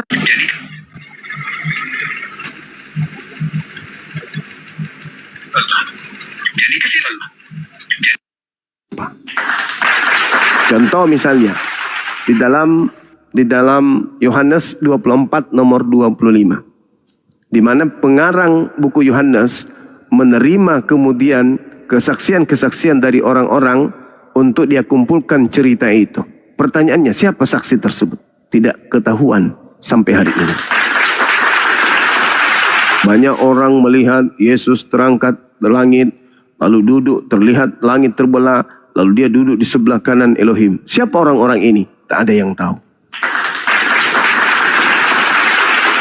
Tapi kalau Al-Quran, yang maha menyaksikanlah kemudian yang mempersaksikan keberadaan daripada apa yang diwahyukan kepada baginda Rasulullah Muhammad SAW. Di data yang lain, Allah Subhanahu wa taala menjelaskan di dalam surah Al-Isra ayat 96 Bismillahirrahmanirrahim. Kul kafa billahi syahida baini wa bainakum innahu kana bi ibadihi khabiran basira. Katakanlah wahai Nabi Muhammad, cukuplah Allah menjadi saksi antara aku dan kalian semua. Sesungguhnya Allah maha mengetahui lagi maha melihat hamba-hambanya. Jadi yang maha mengetahui dan yang maha melihat inilah yang memberitakan isi Al-Quran kepada Nabi Muhammad. Tentu pemberitaannya lebih akurat daripada yang tidak kita ketahui. Contoh, Lukas 1, nomor 1, nomor 2, nomor 3. Ini saya bacakan dalilnya. Theophilus yang mulia, banyak orang yang menceritakan tentang peristiwa-peristiwa yang terjadi di antara kita. Maka aku kemudian seperti yang disampaikan kepada kita oleh mereka yang menjadi saksi semula, sebagai saksi mata dan pelayan firman. Karena itu setelah aku menyelidiki segala peristiwa itu dengan sesama dari asal mulanya, aku mengambil keputusan untuk membukannya dengan teratur bagimu, supaya engkau dapat mengetahui bahwa segala sesuatu yang diajarkan kepadamu sungguh benar. Ini Lukas mengatakan bahwa banyak orang yang telah berusaha menyusun suatu berita tentang peristiwa-peristiwa yang terjadi di antara kita. Pertanyaannya, siapa banyak orang ini? Jangan banyak yang disebut, satu aja. Ada nggak orang Kristen tahu? Tak akan ada. 2 jam sebelum kiamat tak ada orang Kristen yang tahu. Sedangkan kalau Allah menyaksikan, Allah yang maha mengetahui. Kul kafa billahi syahidan ba'ni wa bainakum innahu kana bi ibadihi khabiran basir. Yang maha menyaksikan, yang maha mengetahui, yang melihat keadaan itu menceritakan langsung kepada Nabi Muhammad.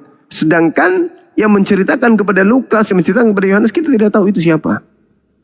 Seperti yang diterangkan tadi dalam Lukas 1, nomor 1 sampai nomor 4. Saya kira begitu, saudara. Mungkin masih ada? Oke lah Bang Zuma, saya perlu pelajari banyak apa yang disampaikan oleh Bang Zuma. Masih banyak Baik. Saya Bang Zuma mungkin ada keperluan lain atau mungkin istirahat. Terima kasih Ya. Bang.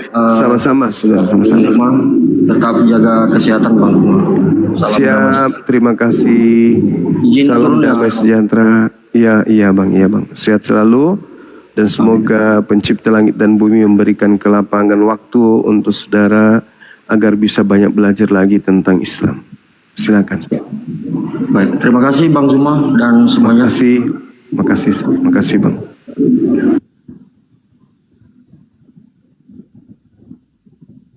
Masih banyak yang ingin Bang Zuma sampaikan kepada kalian semua, tapi kalian belum sanggup menanggungnya. Iya benar ya Bang Zuma ya? Benar. Nah, benar ya? Disampaikan semua nggak sanggup nanti menanggungnya itu. Masya Allah ya. Jadi kalau mereka itu bertanya pasti dijawab, pasti keren, mantap. Nggak muter-muter kalau orang Islam menjawab, mantap Gurunda. Lanjut. Jadi hidup Ayo, kekal naik. itu mengenal Yesus sebagai apa, Bun? Utusan Gurunda. Bukan Tuhan. Ibu kan tahu, pernah dia perkenalkan Yesus tidak pernah. Siapa punya toke? Oke. Saya di gunung memang banyak toket di sini. Tidak pernah kita baca di Bible Yesus memperkenalkan dirinya sebagai Tuhan, sebagai utusan atau sebagai Mesias. Nah, itu lanjut naik Kristen. Gampang ji kalau saya kodong, gampang dulu ji. Ketika kita ini kan hidup mau masuk surga toh. Di surga itu kan hidup kekal. Kalau di neraka kan mati kekal. Nah, kata Yesus, kalau mau masuk surga, maka kita harus kenal Yesus. Kita kenal Yesus itu, kita opret dia. Siapa dia orang ini, siapa dia ini, kedatangannya apa, tujuannya apa. Nah, setelah kita kenal dia, ternyata endingnya adalah Yesus utusan Tuhan. Nah, kalau kita teguh pendirian terhadap keadaan itu, berdasarkan apa yang bilang Yesus tadi, di dalam Yohanes 17 nomor 3, bahwa hidup kekal itu adalah mereka mengenal Engkau satu-satunya Tuhan, dan mengenal Yesus Kristus yang Engkau utus, maka selamat maki memperoleh maki hidup kekal, masuk maki di surga. Begitu, gampang gitu. gampang sekali jika masih an-nas sami itu tidak lagi diragukan. Tidak ada keraguan di situ. Hidup kekal jangan ragu. Apa itu? Mengenal Tuhan, satu-satunya Tuhan yang benar adalah yang datang kepada para nabi, melalui perantaraan para nabi, melalui perantaraan para malaikat, dan mengenal Yesus Kristus yang diutus. Gampang toh? Gampang sekali jika masih Bahasa Indonesia sederhana. Iya. Gampang dimengerti. Gampang. Apa pernah susah kan mana mengerti itu guru mereka. Injo minaki gukana. Sangkala siapa? Tapi nggak boleh begitu. Oh, sangkal. Nggak boleh begitu, Sangkal. Bang Juma. Kalau bisa Selamat dipersulit, malam. kalau bisa dipersulit ngapain dipermudah? Malam. Oh, iya gitu Bang Andi ya. Iya. Kukira tetanggaku, kukira sangkala, sangkal. Oh, sangkal di. Sanggara Belanda. Sanggara Belanda. Aku kan tahu guru. Pisang goreng kapan? Sanggara Batak. Ya. Silakan sangkal. Saya mau apa dulu nih, validasi dulu pernyataannya Juma tadi yang mengatakan dia menganalogikan, mengumpamakan ya Taurat,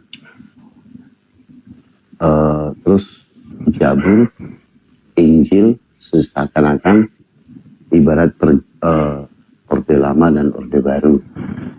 Ya, saya mau bilang begini sama Juma. Orde Lama itu presidennya siapa? Presidennya siapa? Soekarno. Ganti dong perjanjian. Orde Baru presidennya udah beda dong. Iya. Nah, parlemennya juga beda kan. Iya. Nah, kalau di Taurat, Zabur, Injil itu Tuhannya beda nggak sama Al-Quran? Tuhannya beda nggak sama Al-Quran?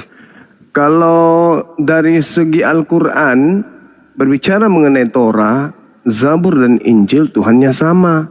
Nah, Tapi kalau Tuhannya, tunggu Juma. Kalau Tuhannya sama, berarti kan tidak bisa dianalogikan Orde Baru dengan Orde Lama. Kenapa bisa? Tadi kan Juma mengumpamakan itu. Sudah ada Orde Baru, udah ada Orde Baru, ngapain Orde Lama? Ini kan berbicara mengenai aturan. Gitu. Kan berbicara mengenai aturan. Aturan yang ada pada masa pemerintahan Orde Baru, Orde Lama itu berbeda kan? Aturannya Ganti pimpinannya tuh. Ganti nabi, ganti rasul. Jadi presiden itu nabi apa rasul? Atau Tuhan? Penguasa. Kok Tuhan pula? Ganti rasul, ganti nabi. Oh, yang jadi nabi. Jadi kamu umpamakan ganti presiden. pemimpin. Iya. Iya. Betul. Penguasa. Jadi semua kan aparat. Contohnya anggota dewan juga beda. Iya. Ya. Kabinetnya juga beda. Kan semua beda itu. Sementara di dalam konsep ketuhanan ini kan satu. Jadi Tuhan makanya jangan, maksud saya begini. Jangan mengutus para nabi itu tidak serta-merta Tuhan mengutus nabi dengan seluruh ajaran nabi itu untuk seluruh umat manusia. Artinya begini. Dengar dulu. Kamu memahaminya seperti ini. Jadi tidak perlu lagi Injil, tidak perlu. Sabar dulu. Anda kalau status belajar jangan banyak cerita. Yesus datang, kata Yesus, masih banyak hal yang ingin aku ajarkan, tapi kamu belum sanggup untuk menanggungnya. Jangan lari ke situ dulu kamu. Jangan lari ke situ. Harus Enggak. membuktikan. Tadi bahasa Untuk membuktikan bahwa karena Al-Quran sudah untuk membuktikan bahwasanya Tuhan pencipta langit dan bumi itu ketika membawa hukum itu disesuaikan dengan zamannya. Sedangkan hukum yang datang kepada Nabi Muhammad itu adalah sesuai dengan seluruh sesaman Nabi Muhammad dan zaman setelahnya. Sampai hari ini Al-Quran tidak bisa Anda bantah.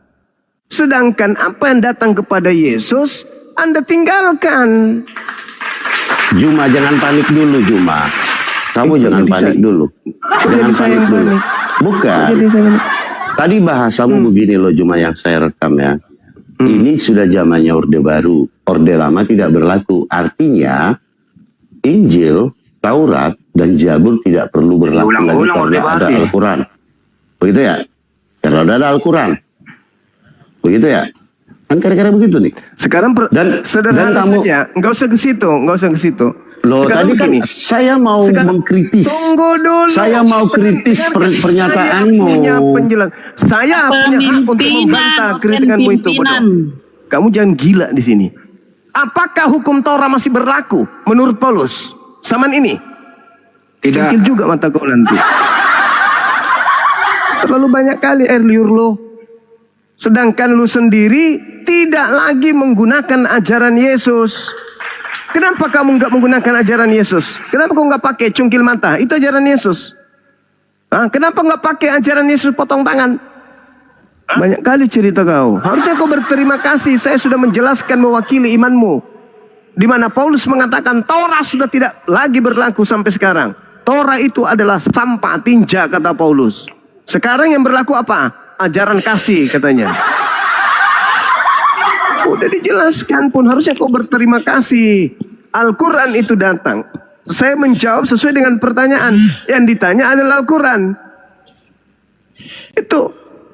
Jangan pula ketika saya menjawab, seakan-akan kau meninggalkan pertanyaan yang saya jawab itu. Aneh kau ini. Apakah berlaku lagi jangan kau makan babi? Masih berlaku? Tidak. Terus kenapa kau protes jawaban saya, botol? Masihkah kemudian berlaku sunat kulub? Enggak. Masih berlaku kemudian orang ibadah di sinagoge hari Sabtu? Enggak kan? Terus kenapa kau bertanya tentang jawaban saya itu? Kalau kau sendiri sudah membuktikan dalam realita keagamaanmu. Masih berlaku enggak Orde Baru? Orde Lama hari ini? Enggak. Apakah itu kita mau tiadakan? Bahwa itu tidak pernah ada? Tidak bisa. Itu sesuatu yang pernah ada. Makanya kami beriman kepada hal yang pernah ada, yaitu zaman di mana Allah mengutus para nabi dan kitab sucinya. Kami nggak melupakan itu. Bukti kami tidak ingkar. Yang kalian itu aneh. Dikasih jawaban yang sudah akurat malah betulkah ada lama, ada baru. Sementara kitabnya orang Yahudi aja kau tidak lagi gunakan, hanya kau pakai sebagai penghias agamamu. Dia dianggap paten, hanya aksesoris doang.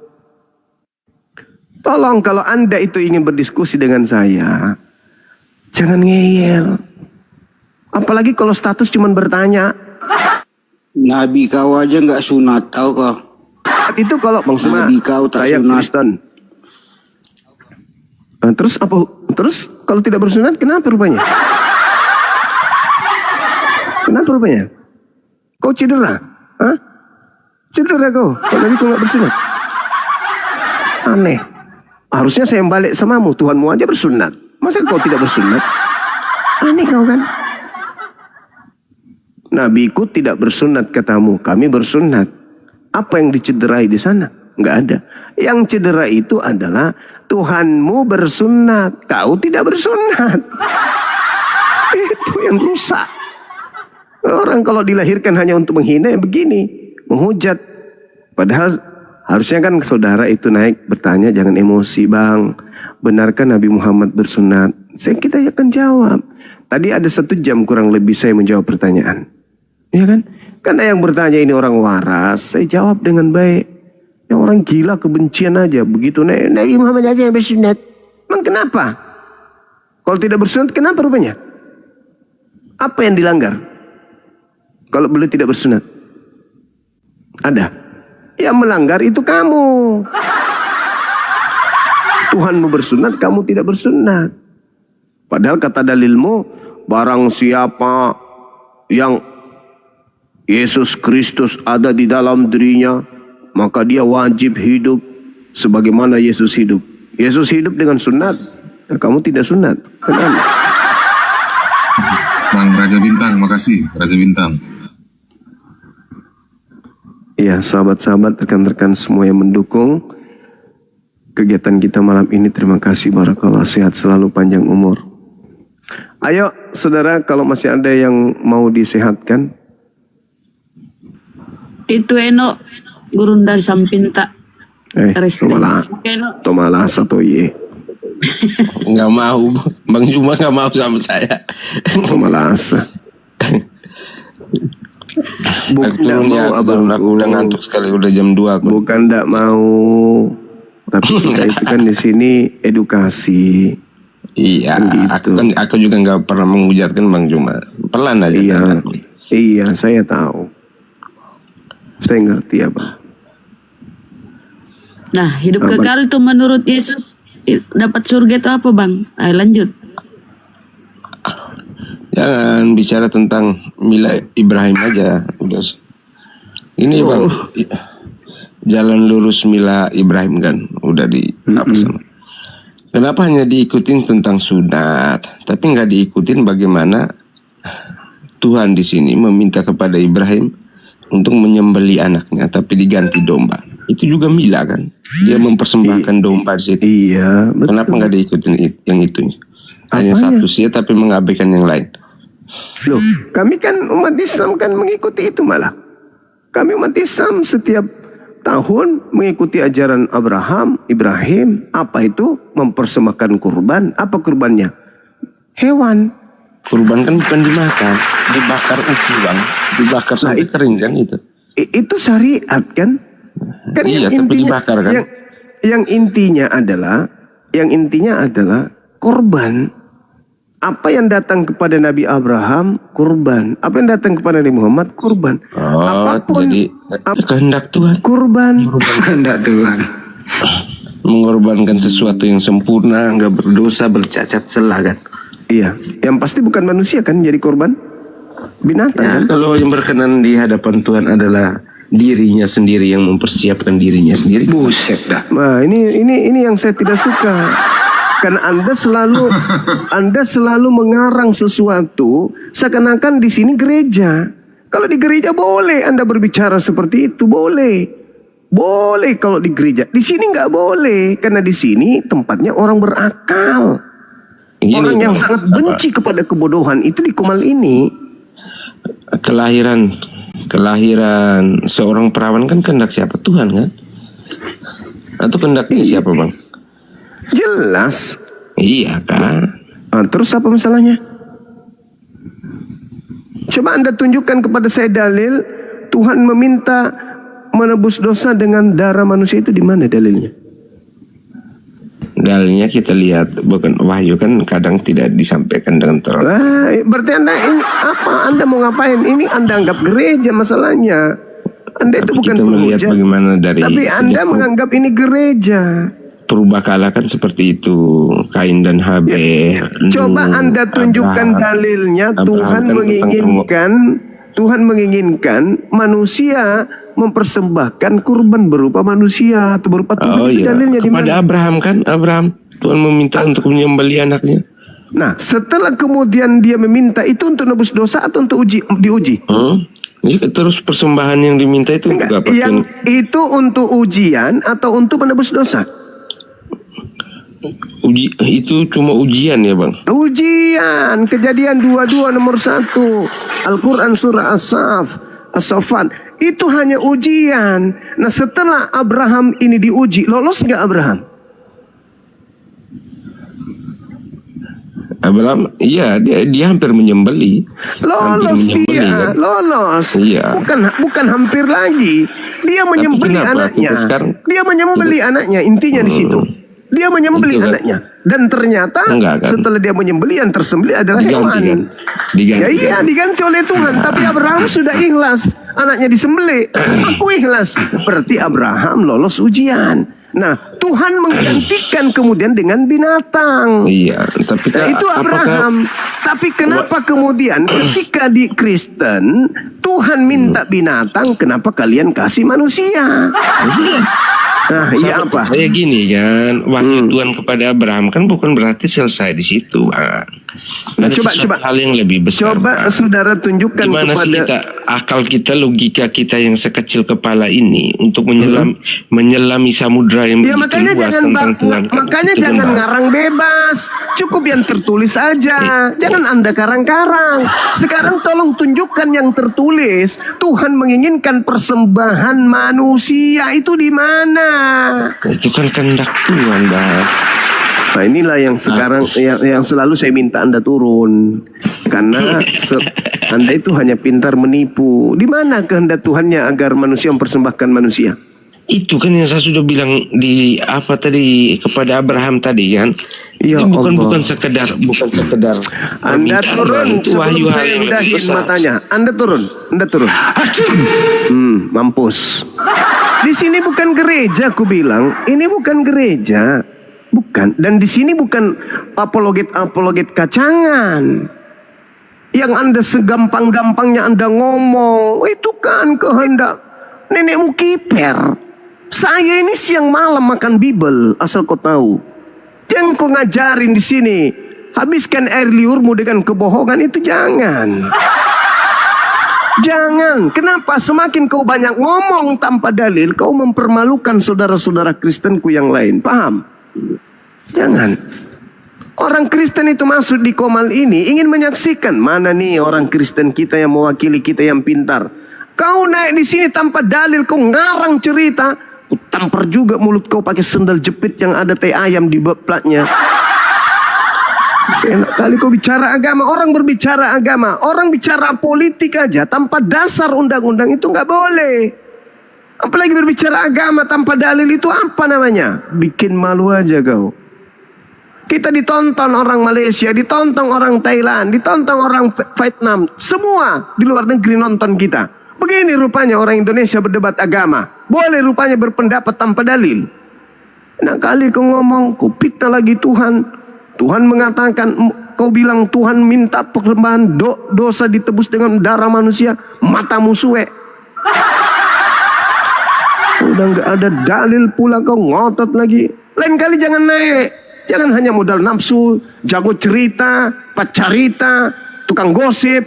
Kau manfaatkan kemampuan kau itu untuk bergosip-gosip ria naik ke sini. Ini bukan tempatnya bergosip. Ini bukan melampiaskan air liur. Ini tempatnya untuk kemudian kita mempersembahkan ilmu terbaik kita tentang agama.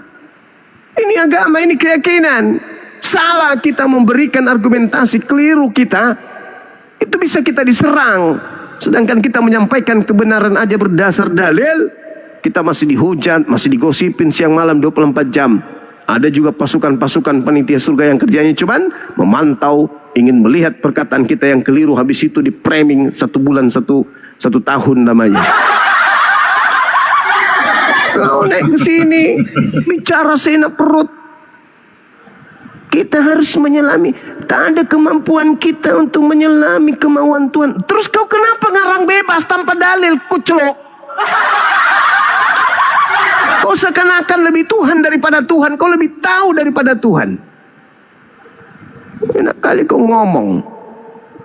Kita membahas tentang Mila Abraham. Bah, tinggi kali rupanya ilmumu. Rupa-rupanya cuma sebatas itunya kau ngomong. Jangan di sini, ku bilang jangan di sini. Kau buka Komal, kau kumpulkan itu apa pasukan-pasukanmu, orang-orang dari gereja.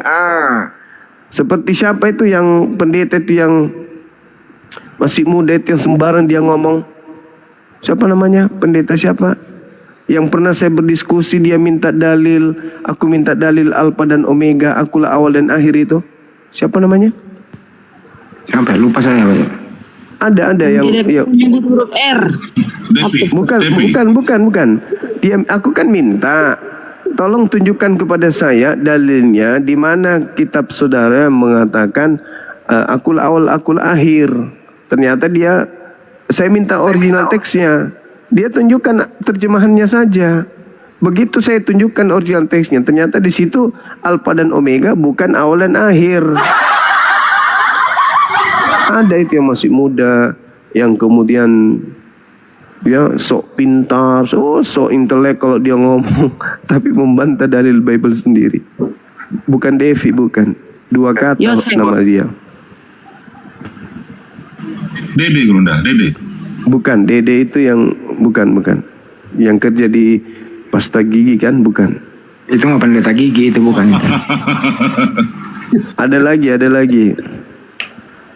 Yosef, bukan Yosef yang pakaian Arab. Bukan. Buka kamera dia kalau dia ini. Bukan Jack sendiri, bukan. Yang nggak bisa Ada. nyebut R. Bukan. RK.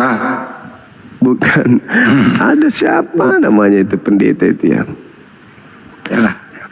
Ya pura-pura nih. Pura nih. Iya nih. Urani. Ada yang seintelek. Keyakinan itu kalau ada naik kan dikatakan begini. Keyakinan apa kita, saudara? Islam atau Kristen? Keyakinan apa kita kalau boleh tahu?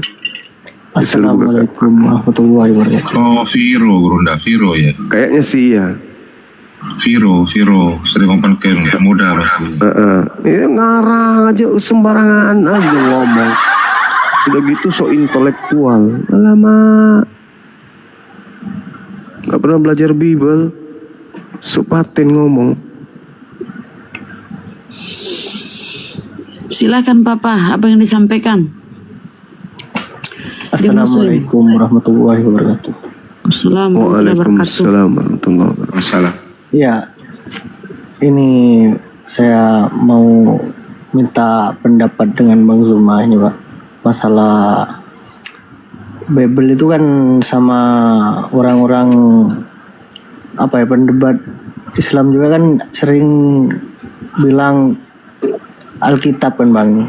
Soalnya di sini saya posisi di Jawa Timur nih Bang, Di sini kan banyak orang awam-awam yang kerja di gudang tembakau itu Bang. Soalnya di sini juga banyak Kristen Bang. Tapi alasannya Kristen itu Bang, di sini Bang, bicara sama yang awam-awam itu bilangnya Kristen itu punya kitab suci juga Bang, lebih tua dari Al-Quran katanya Bang. Soalnya Bible kan keluar dari abad pertama katanya Bang. Kalau Al-Quran abad ke-7. Jadi Al-Quran sama Bible ini di sini ini disamakan Bang gitu Bang. Banyak orang yang percaya lagi Bang. Soalnya gini Bang, dia Kristen itu punya HP, punya apa ya, video. Kalau orang Islam itu bilang Alkitab gitu Bang. Jadi buat alasan sama orang awam ini gini Bang, Kristen ini bukannya menyesatkan gitu kan. Soalnya Islam ini juga bilang kalau Bible ini Alkitab. Malah Alkitab ini yang keluaran pertama, Al-Quran yang kedua gitu katanya Bang.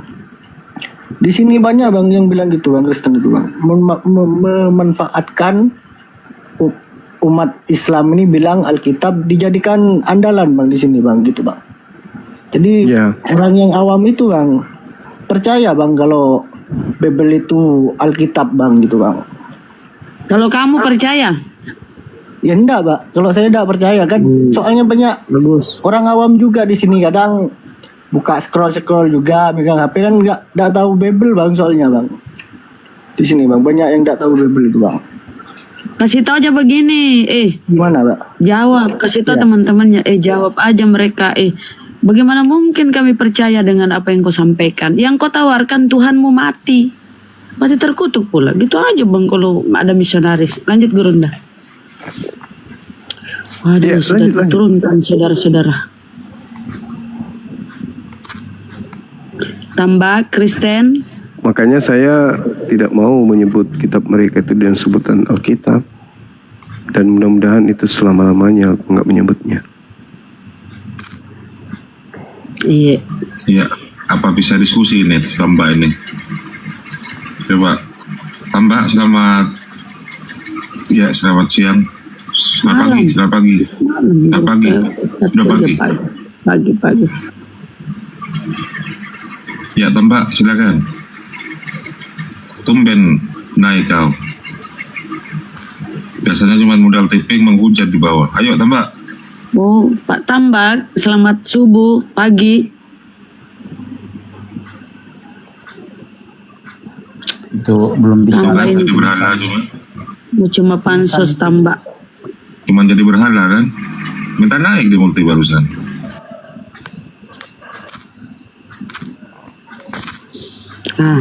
Tuh ngomong.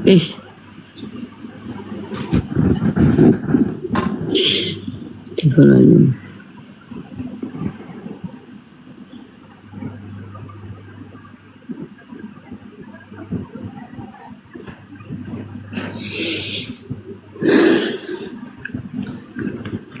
Bikin kopi dulu Bunda. Banyak nyamar-nyamarnya mereka ya Gurunda, Alkitab lah, semua dia colong. Aduh ya Allah. Jadi ini teman-teman Gurunda mengedukasi ya, bukan saja diskusi dengan Oten itu untuk Oten, untuk saudara-saudara Muslim kita, anak-anak kita, keluarga dekat kita. Jadi disimak ya teman-teman, disimak itu penyampaiannya. Ini mereka itu supaya ajarannya laku itu dia tipu daya yang melakukan segala sesuatu, semua dihalalkan. Kota Amal, Assalamualaikum, selamat pagi, Kristen Muslim.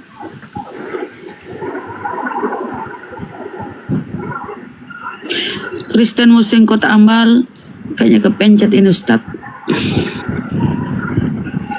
Cetar Membahana, Kristen, saudara.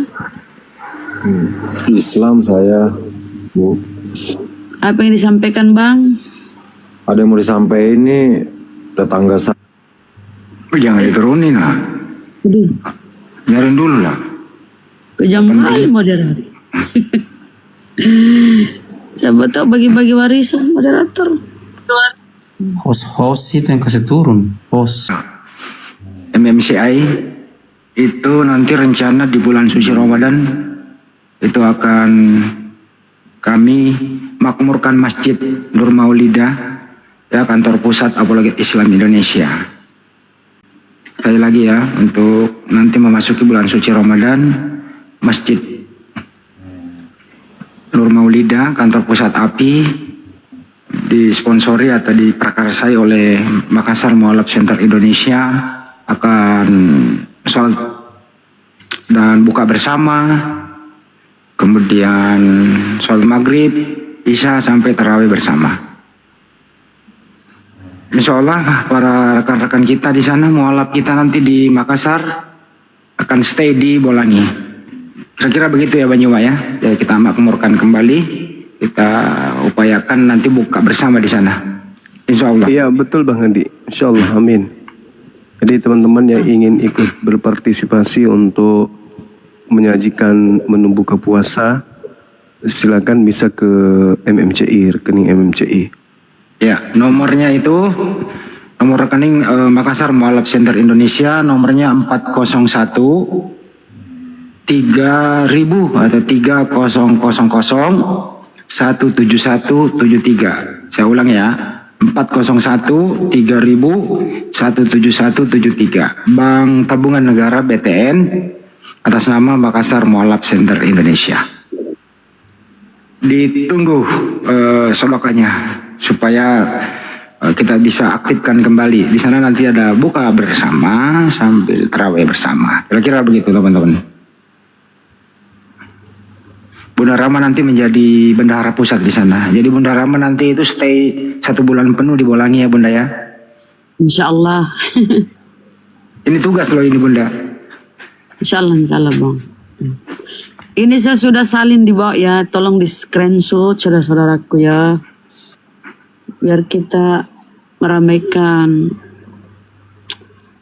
buka bersama dan kita undang para mualaf buka bersama. BTN 401 3000 17173 Makassar Mualaf Center MMCI.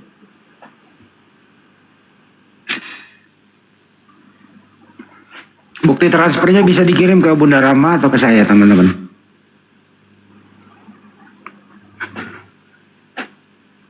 Kurang berapa hari lagi nih ya kita masuk 18 April rencana. 18 April kalau nggak salah, 18 atau 17 April ya. Masuk Masih 1 kurang Ramadan. 20 hari lebih ya. Iya. Makasih saudaraku saudariku. Kita sapa Conci. Oh, konsili ya Allah. Assalamualaikum warahmatullahi wabarakatuh. Waalaikumsalam warahmatullahi wabarakatuh. Selamat malam Bang Juma, Bunda Rahma, kemudian Bang Handi. Saya Muslim, hanya sebagai langkah edukasi mungkin buat saya sendiri, kemudian buat masyarakat banyak mengenai apa itu yang disebut Kristen itu dengan istilah tubuh kedagingan, kemudian tubuh kemuliaan itu. Iya, Februari teman-teman saya tadi, Februari. Terus ya Bang. Oh iya. Jadi